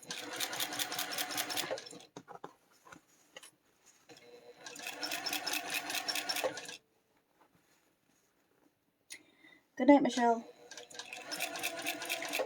Joyce, no. No, I do not like organizing at all. But it is, under the right circumstances, I do.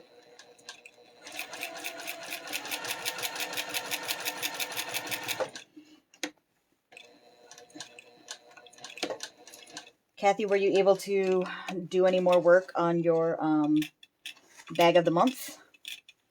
I know you had said you had some lack of sojo going. And then you picked out some fabric.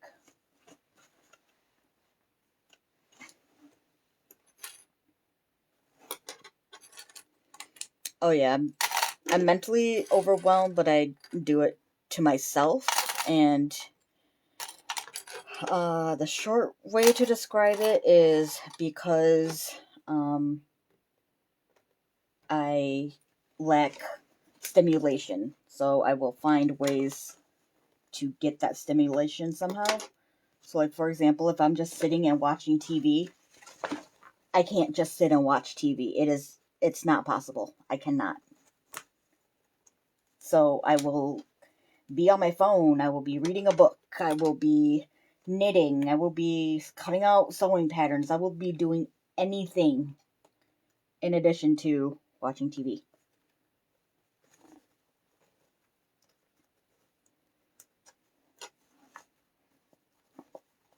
That's good. Can't wait to see it.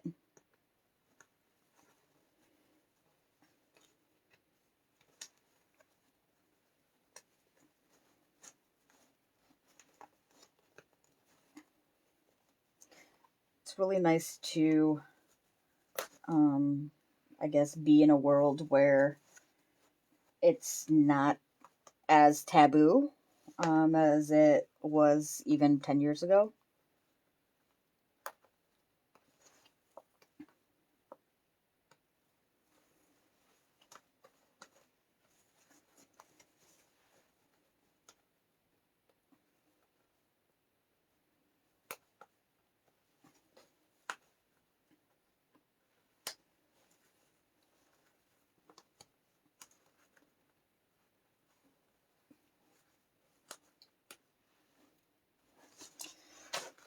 I was gonna say I would love to learn guitar, and then I'm like, oh, there goes my ADHD again.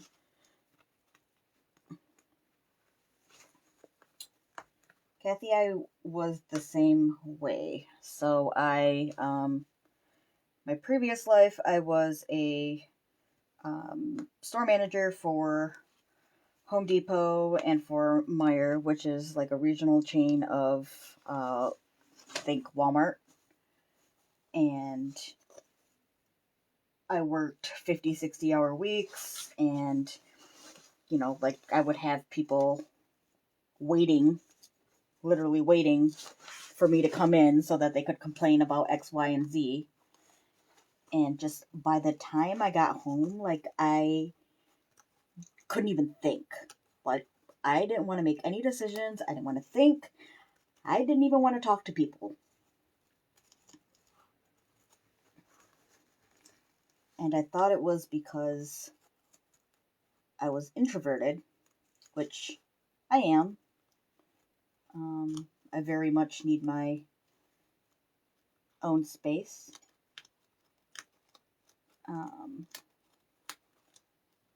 But like, it just mentally exhausting because there's no chance for you to recharge.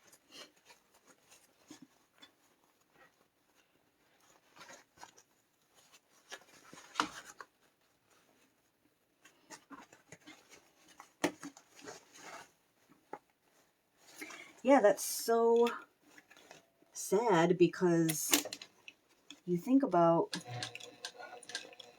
all these people that, didn't get that kind of attention or recognition when they were younger, and basically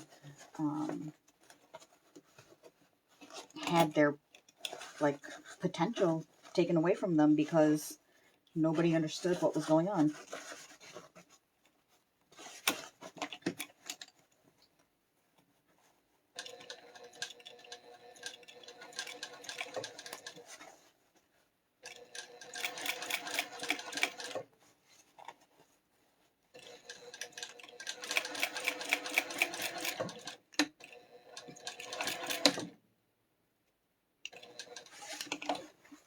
Oh, Kathy, that is definitely understandable.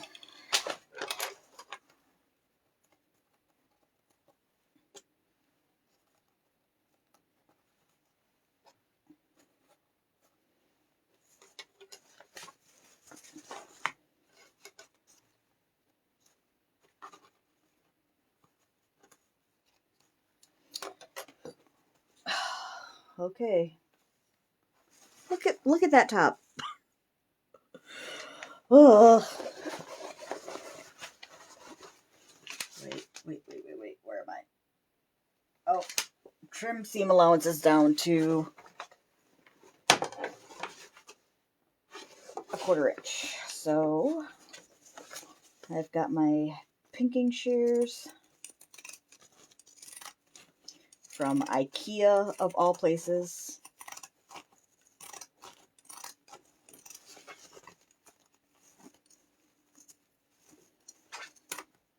So, no, they're not the best, but they do the job, especially for how often I don't use them.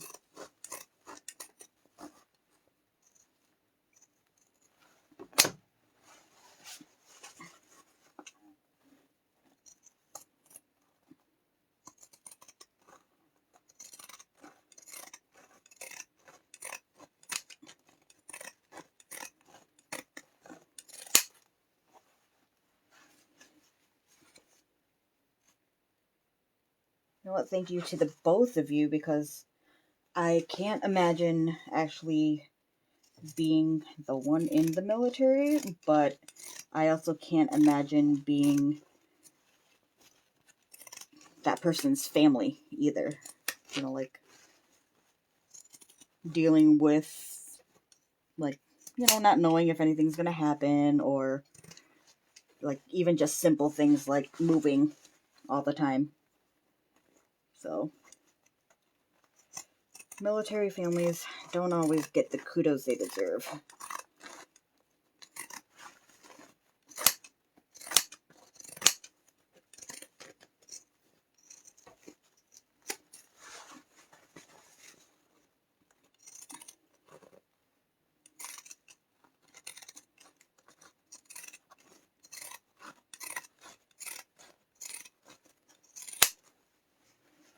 Okay, let's throw this away.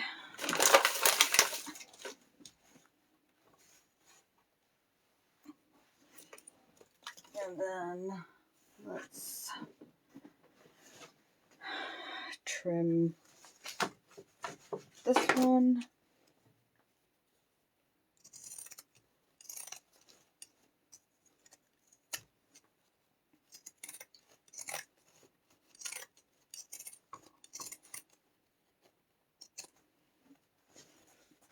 I am not going to trim the bottom because, one, I don't think these scissors would go through it, and two, it probably wouldn't hurt the structure to have it there, right?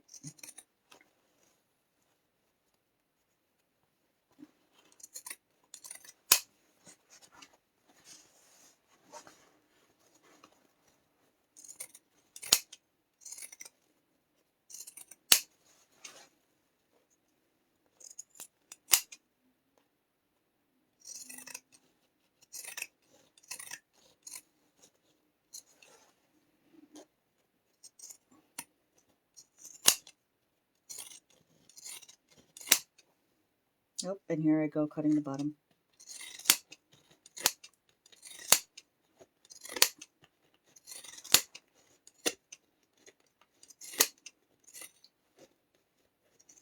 See, I don't even listen to myself, and I literally just said that.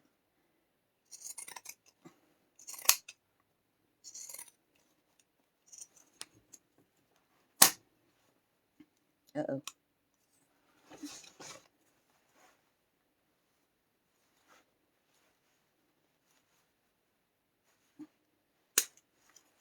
Ooh, that was close.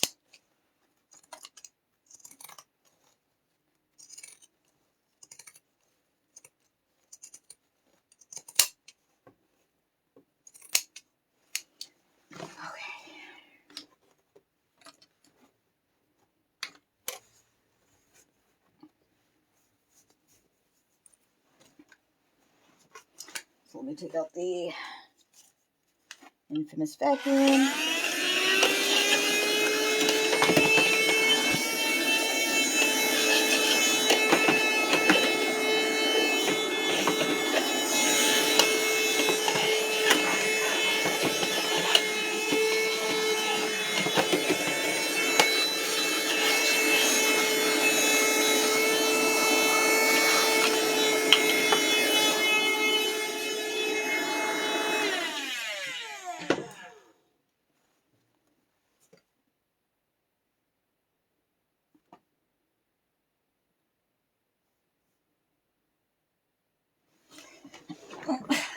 Sally, I hope I can last until the bag is done too.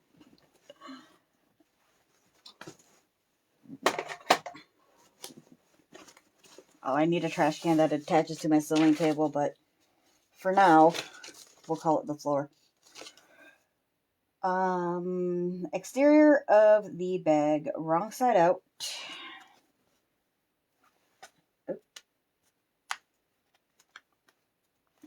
Pin the strap connector to the right side of the contrasting gusset.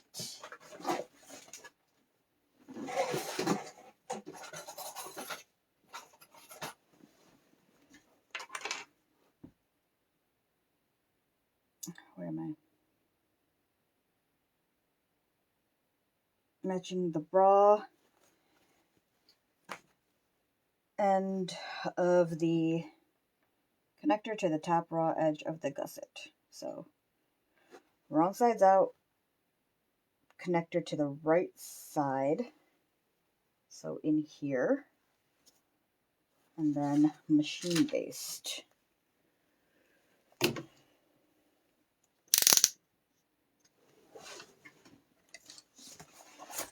Telling you that vacuum does wonders.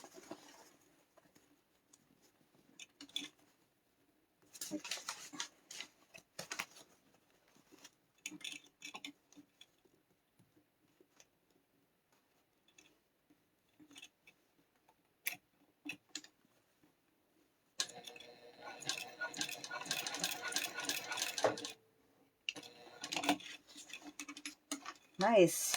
What color zip did you use? And then the remaining one.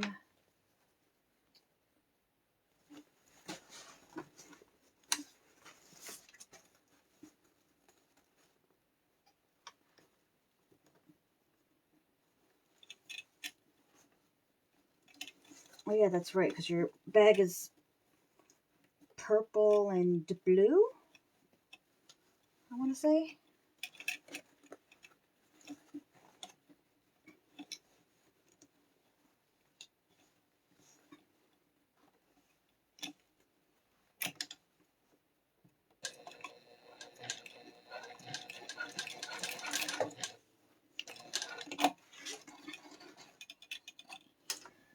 Okay, and unzip the top panel completely. Zipper face down against the right side of the exterior.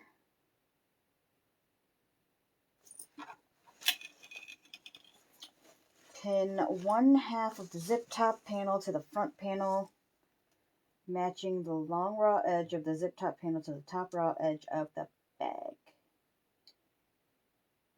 The zip top panel should be centered between the side seams, a 1/4 inch from each seam, with a zipper tab to the right of the bag. So, and zipper face down, tab is on the right, and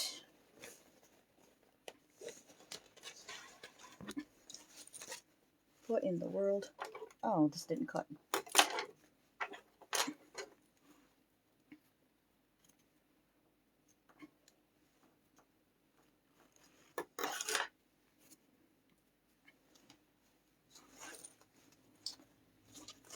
So, like this, and the panel is going to be centered between the side seams.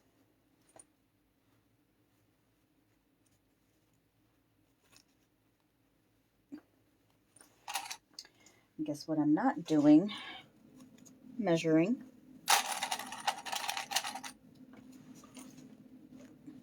Yes, sorry. Let me know if that's better, okay?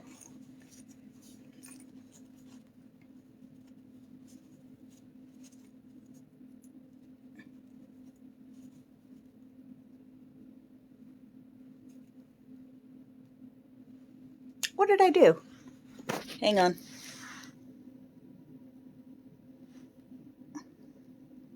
Sorry, I somehow managed to turn the actual camera around.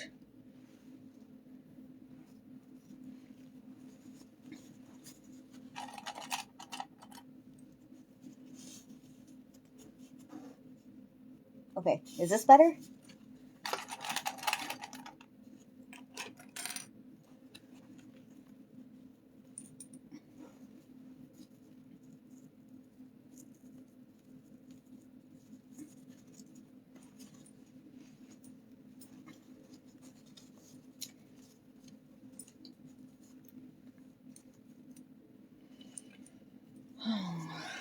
Yeah, who knows what's going on this year.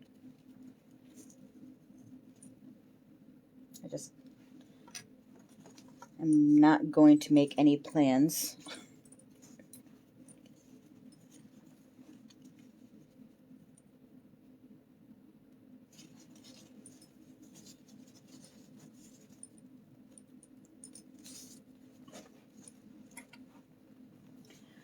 Okay, we're going to machine based along the raw pin edge at blah blah blah blah blah blah. Okay, I was just reading. I had to make sure that I was supposed to do both before I go in and sew both, and it says don't do that. Good night, Beth.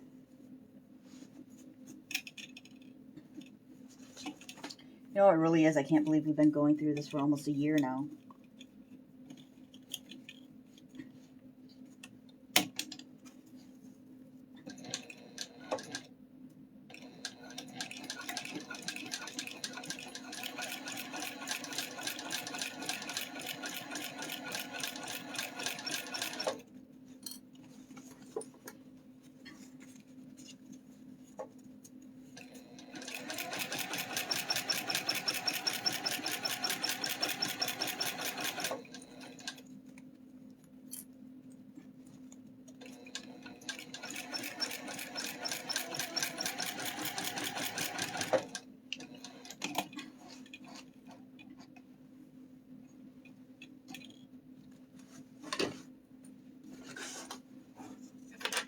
I don't know how Monica and Shanova stay on lives for this long and longer.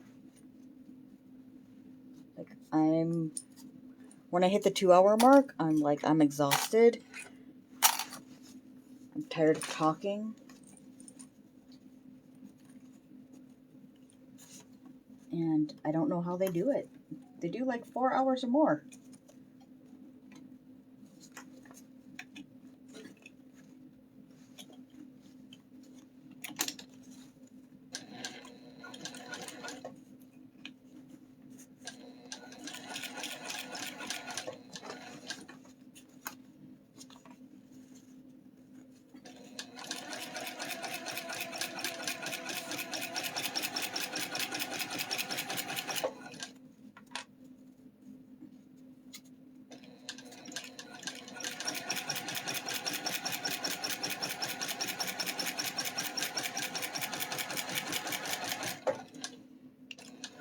Oh, Kathy, me too.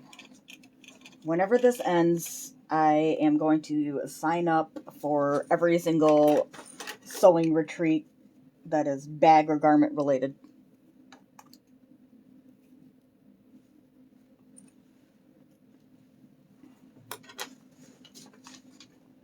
Okay, so now unzip the lining pocket completely.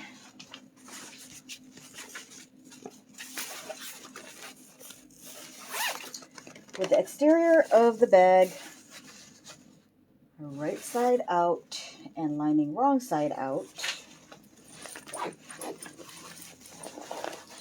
We're getting there.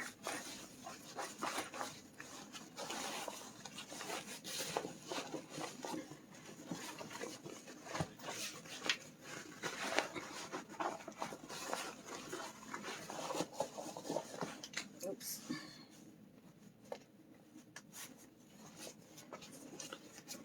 Okay, so we're going to place this inside the lining.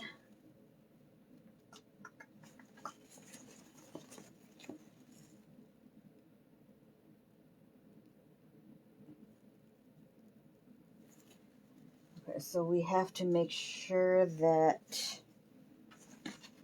you have the pocket on the side that you want it, the lining pocket on the side that you want to have it on. So I want mine opposite from where my cargo pockets are, so it's going to be towards the back. And now shove this in.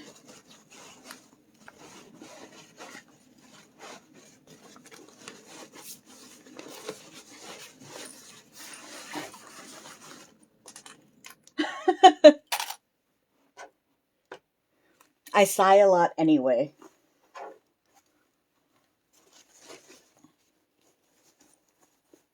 My friends always make fun of me for it.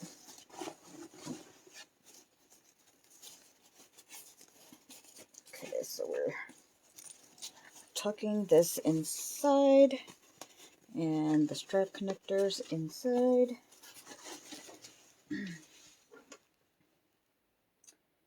And match all the raw edges and sew along the entire top edge of the bag at a 1/2 inch seam allowance. So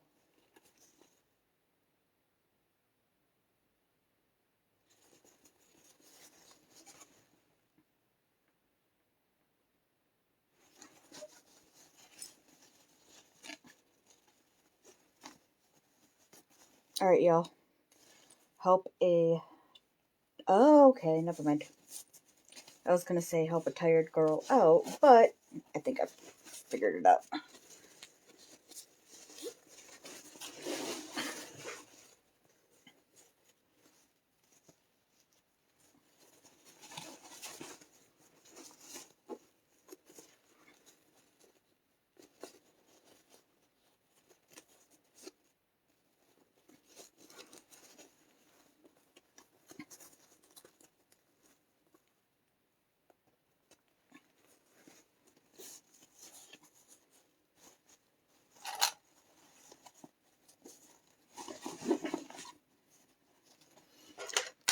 I guess now that we've gotten this far, I can...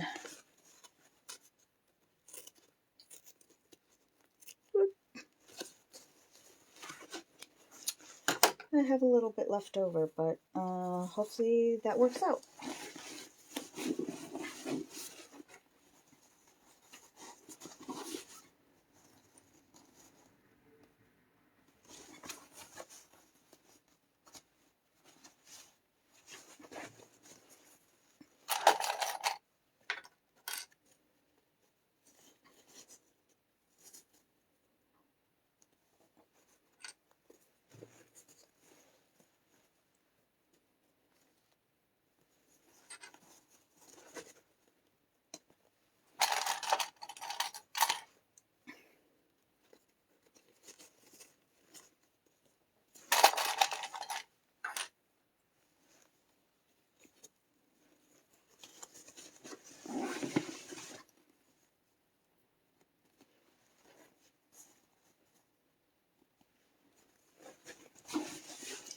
Okay, so I have everything where it's supposed to be.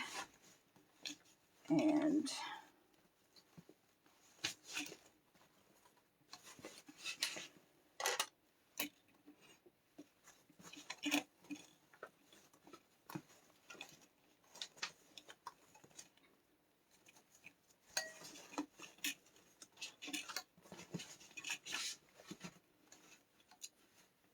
we're going to 1/2 inch.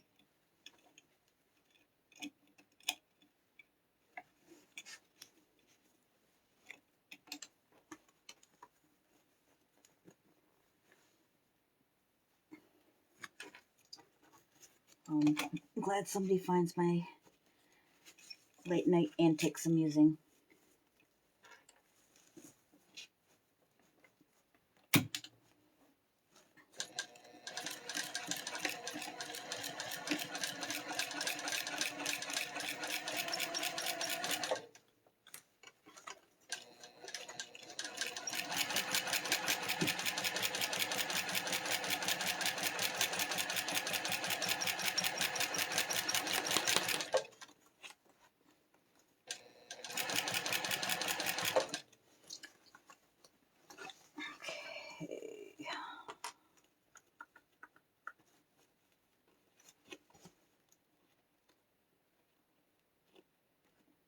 So not only do I need to make sure that my strap connector is in the right spot, but I need to make sure that my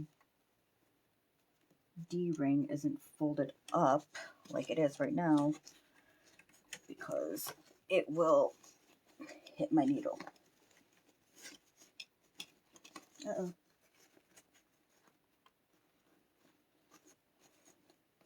Make sure I tuck that down. And back.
Sorry, I'm going to try to move this a little more so that you don't get stuck looking at the top of my head.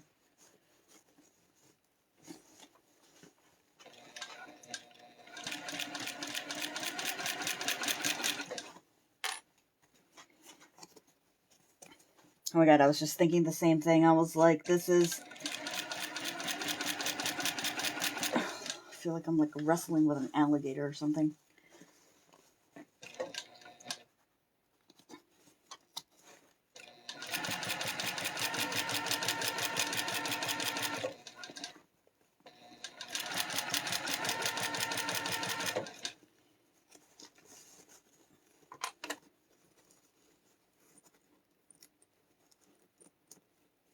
Okay, tuck that down. And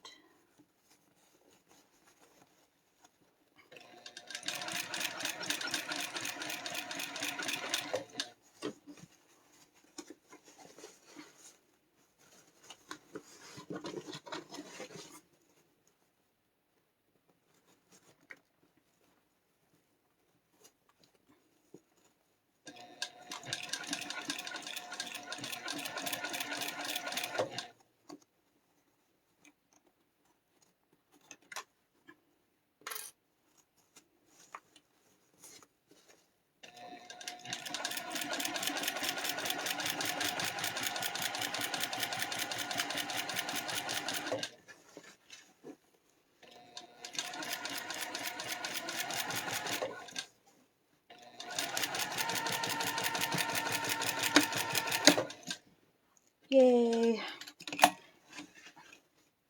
Uh-oh. Okay, there we go.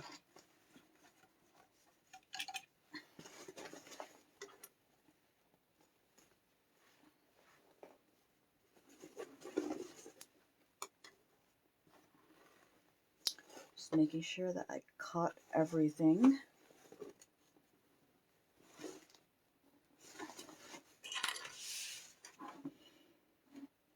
Oh my gosh, I hope my hands can handle birthing it.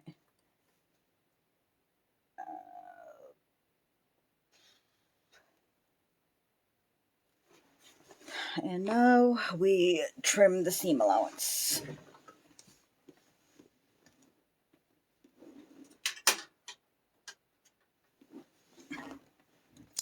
I hate actually birthing the bag, but I wouldn't mind it if, like, I don't know, somebody else did it for me.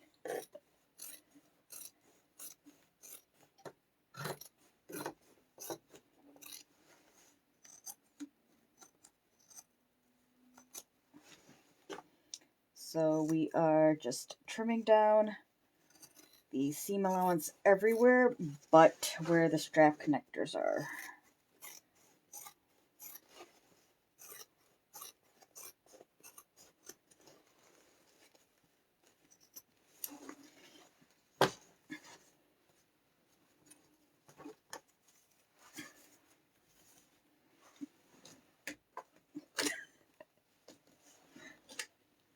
Okay, so I will have people to birth my bags, and I will have people to make my bias tape.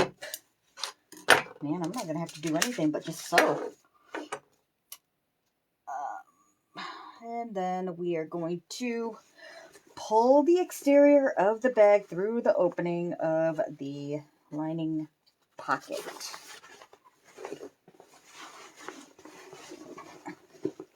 All right, here we go. A birthing group.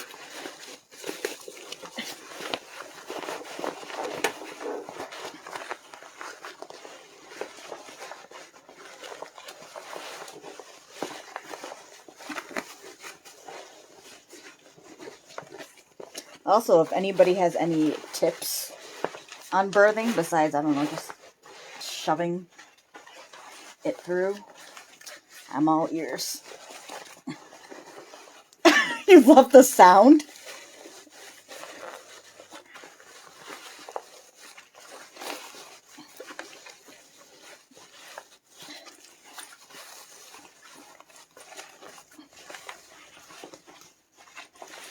Oof.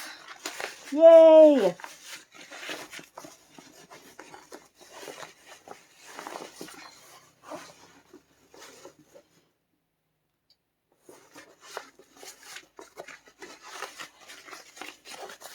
Oh, sorry.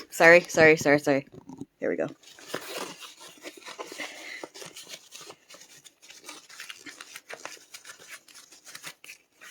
I needed more space.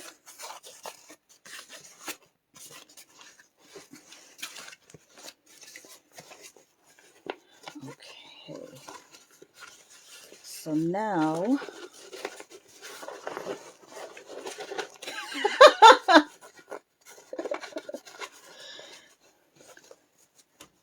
I'm sorry. Next time I will consider grunting.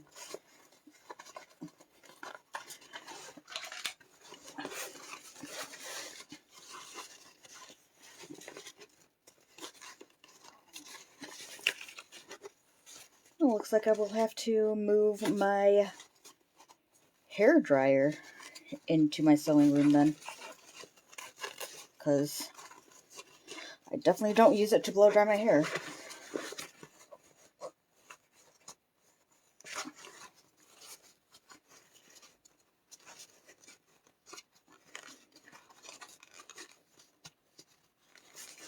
Pokey pokey, come on.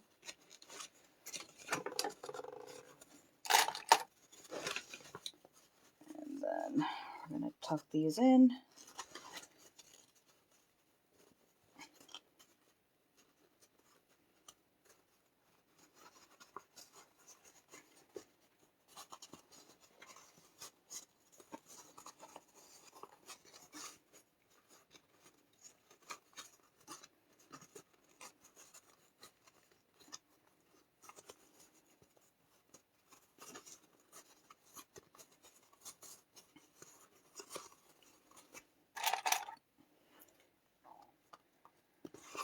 Deb, I think it is. I think the heat kind of helps the vinyl be a little more pliable.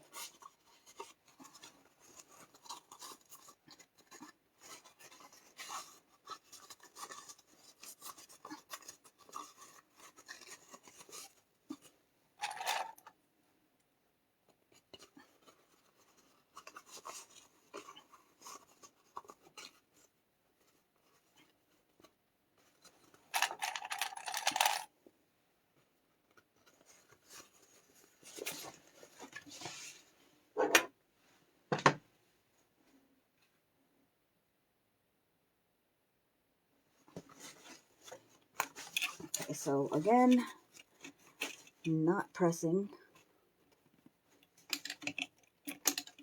And I'm just going to go ahead and edge stitch.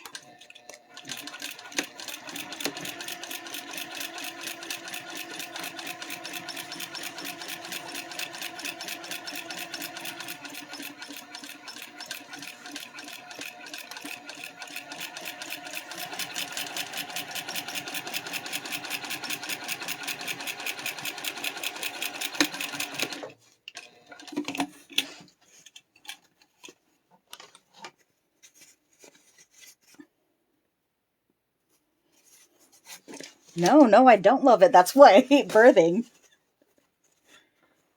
Oh.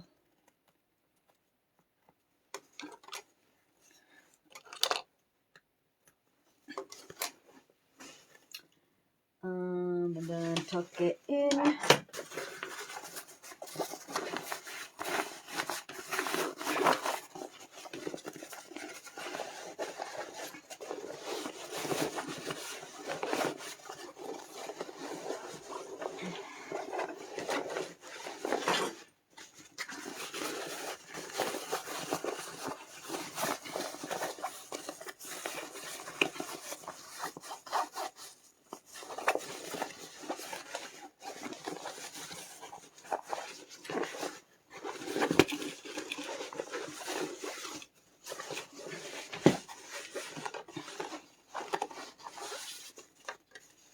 Oh, look!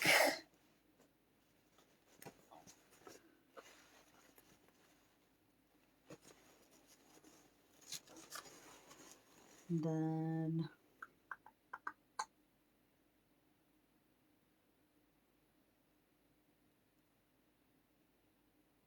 top stitch. I'm not going to top stitch on the live, but what did I miss with this? Where does this go? Was I supposed to stitch that down too?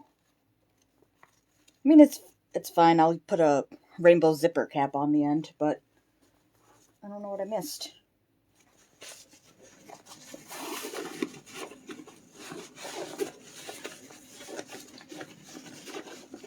So, oh,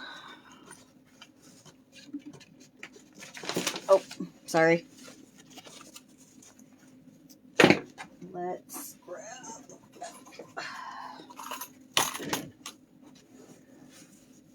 Oh, sorry. This.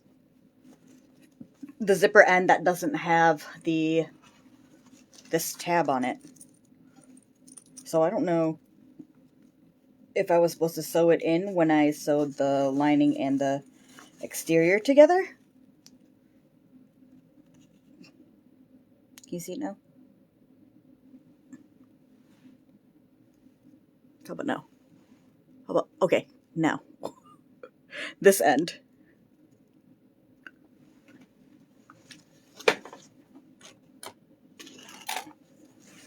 Oh, you guys. You didn't remind me to put in my name tag.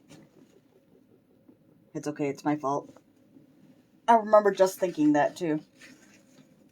And I am totally not ripping this out to put it in.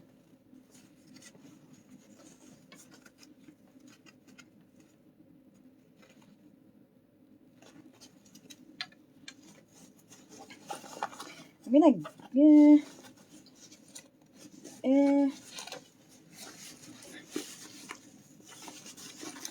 theoretically, I could put it inside where the lining pocket is. This is my nameplate, by the way. Ooh, shiny.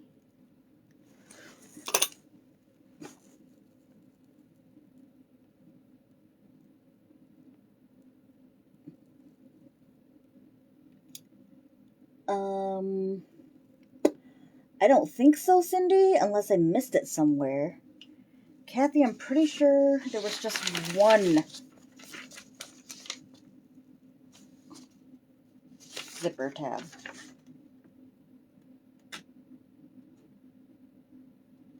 Yeah, because this is the panel right here with one zipper tab. Oh. It is because I didn't trim it. So, if you remember, I cut my zipper longer than what I needed because I didn't want it to be too short. And I forgot.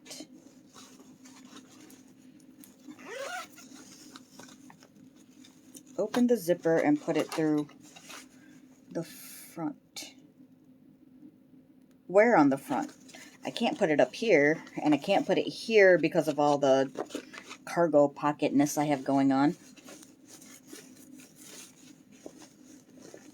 It's okay, I'm going to throw a zipper end on there.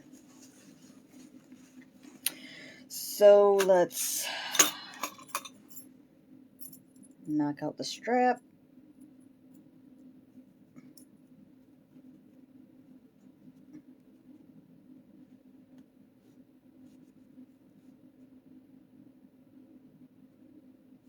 But then I would have to, because the pocket is on this side, I would have to open this back up, reach around to this side. Maybe. I will figure that out. So we're just going to fold this under.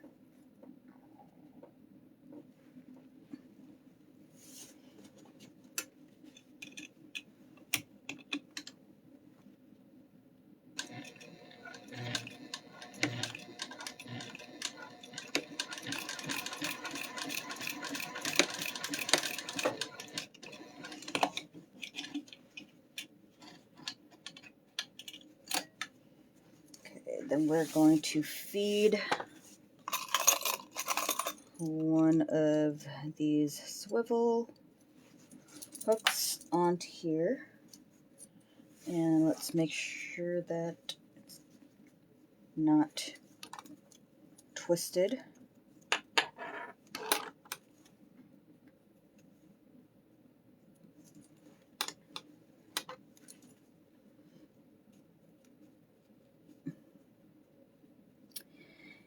Yeah, I was hoping I didn't have to undo the lining, but I just might do it before I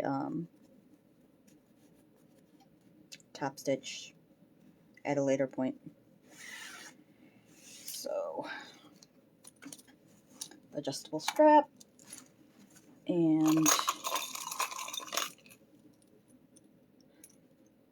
hardware.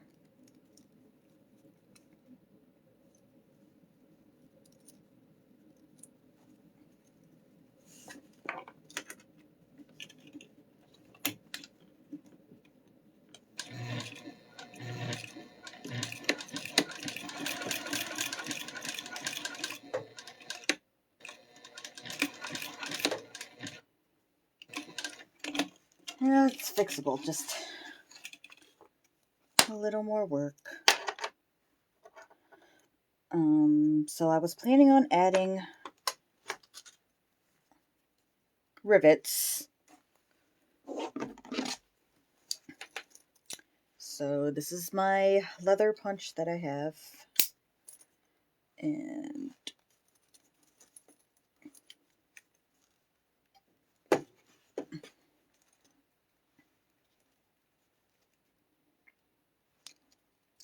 of course, I don't measure, I just eye it. Punch a hole.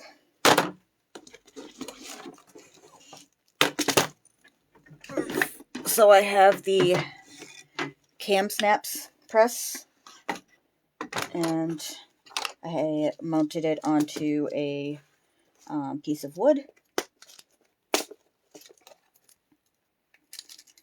Grab a couple of rainbow rivets. Anybody have some good source for rivets? let me know. And because I like to have all three sizes in all the colors, I would prefer to get them cheaper. I know Emmeline has them and they are great quality, but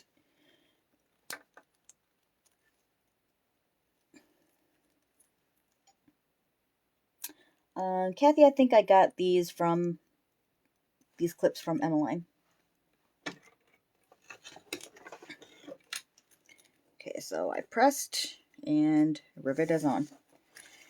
And I'm going to rivet right here where I have my adjustable buckle as well.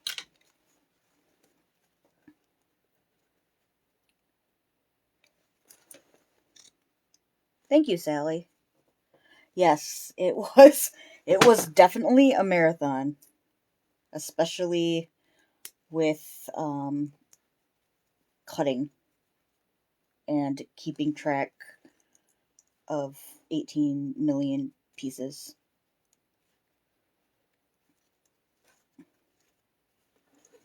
Oh, duh, that would make sense. If I ordered my press from them, I should be able to order my rivets from them.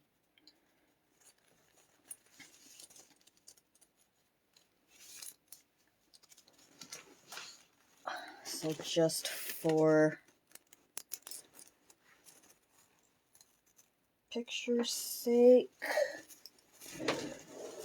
and I bought zip ends, so I might as well put that on now.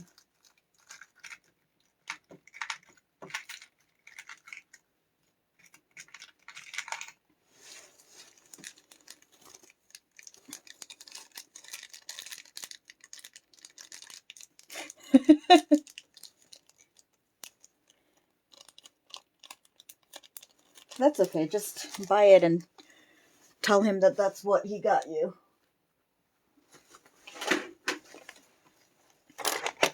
Alright, so let's take this. I want to make sure that it fits, so let's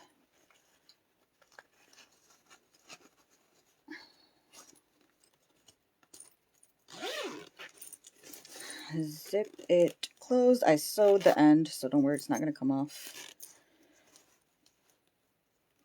But let me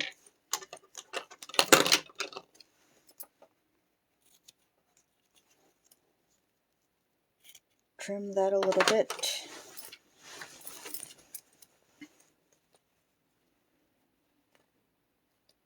Just want to make sure we're good. Take some handy dandy E6000.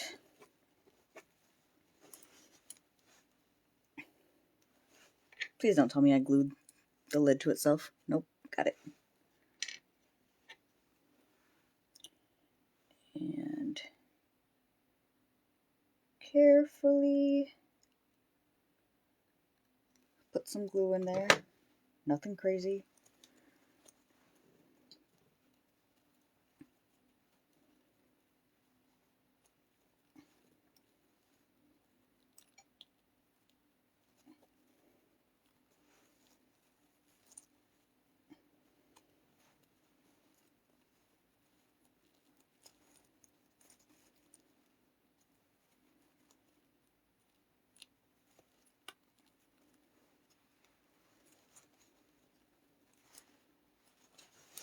Okay, and then I have this issue, and then I want to grab,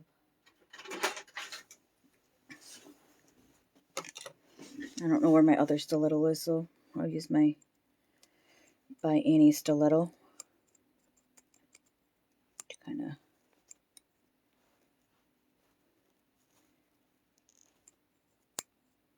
push that in.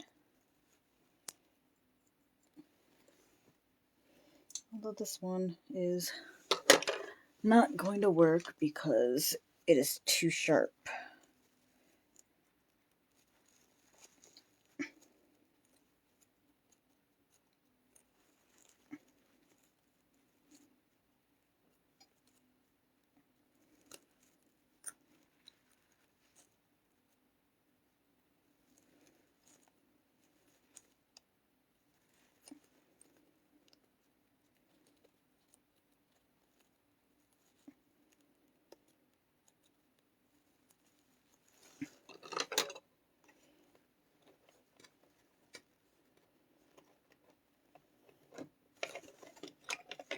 Aw, you do. That's sweet.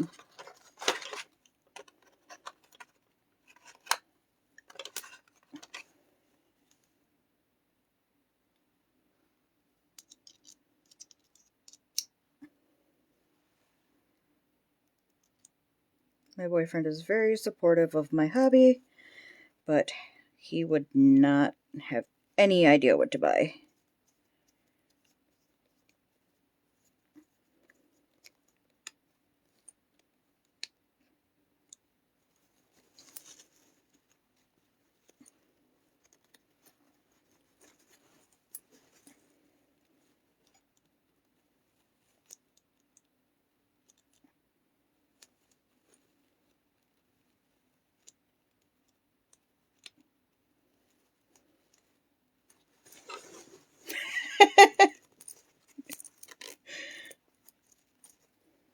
Well, you just had some extra practice picking, that's all.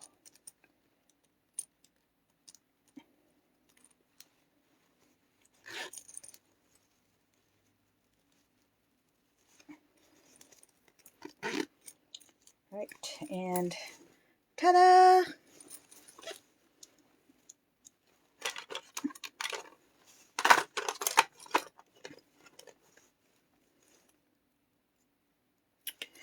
So I am going to take this out, take the lining out, put in my tag, and top stitch and press, and I will post final pictures tomorrow.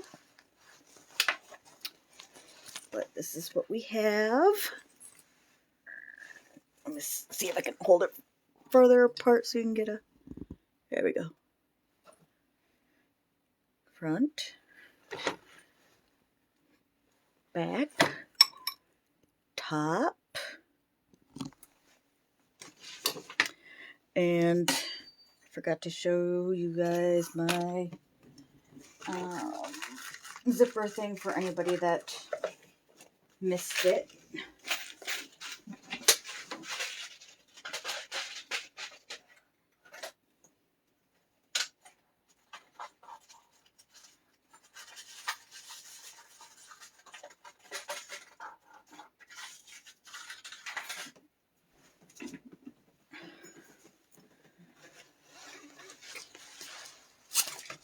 Oh no.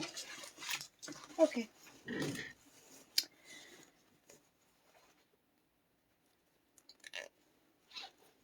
So you take your zipper pull and you drop it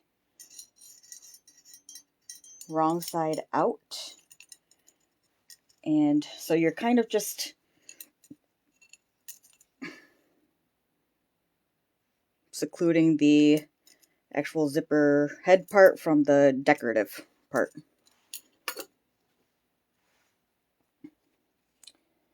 And then it's easier when it is actually mounted, but mine isn't because I just got it.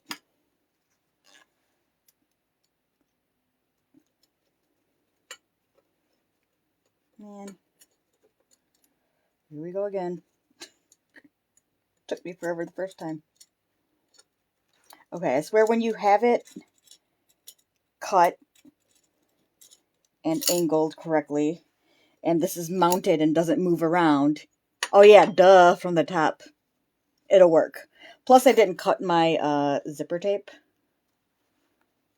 because I didn't want to have to cut it just to show, because I don't know what length it is, but that is the gist of it. So this is adhesive. It's pretty strong adhesive, so it'll stick to whatever. I have had, or I've seen people post that they put like magnets with it so that they can stick it onto their magnetic tables or what have you.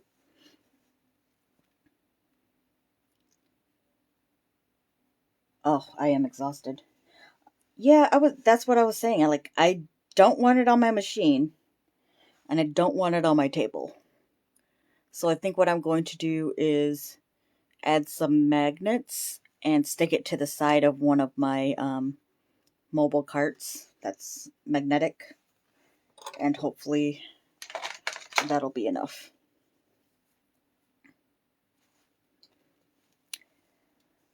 So I think that is it. And now I have to show, oh, I wanted to show you too. So earlier today, I made, oops, a little matching zippy clutch. So it is a little thick around here and here. So I'm trying to like flatten it out. I had it under something heavy, but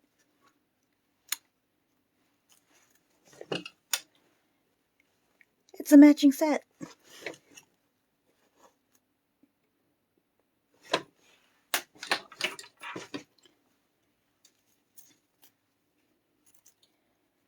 So thank you, everybody. Oh, depleted gusset. There you go, Sally.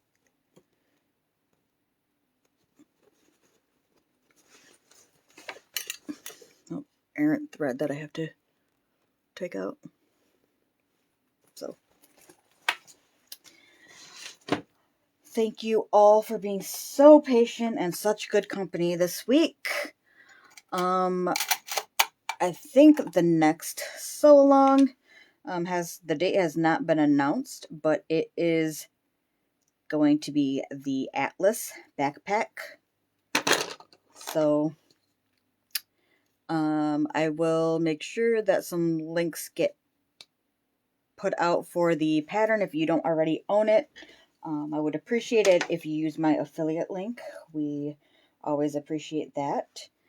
And I will post final pictures tomorrow. So lovely spending time with you all this week. And if you need anything, feel free to shoot me a message. And I will talk to you all soon. And yes, I am definitely going to get some sleep.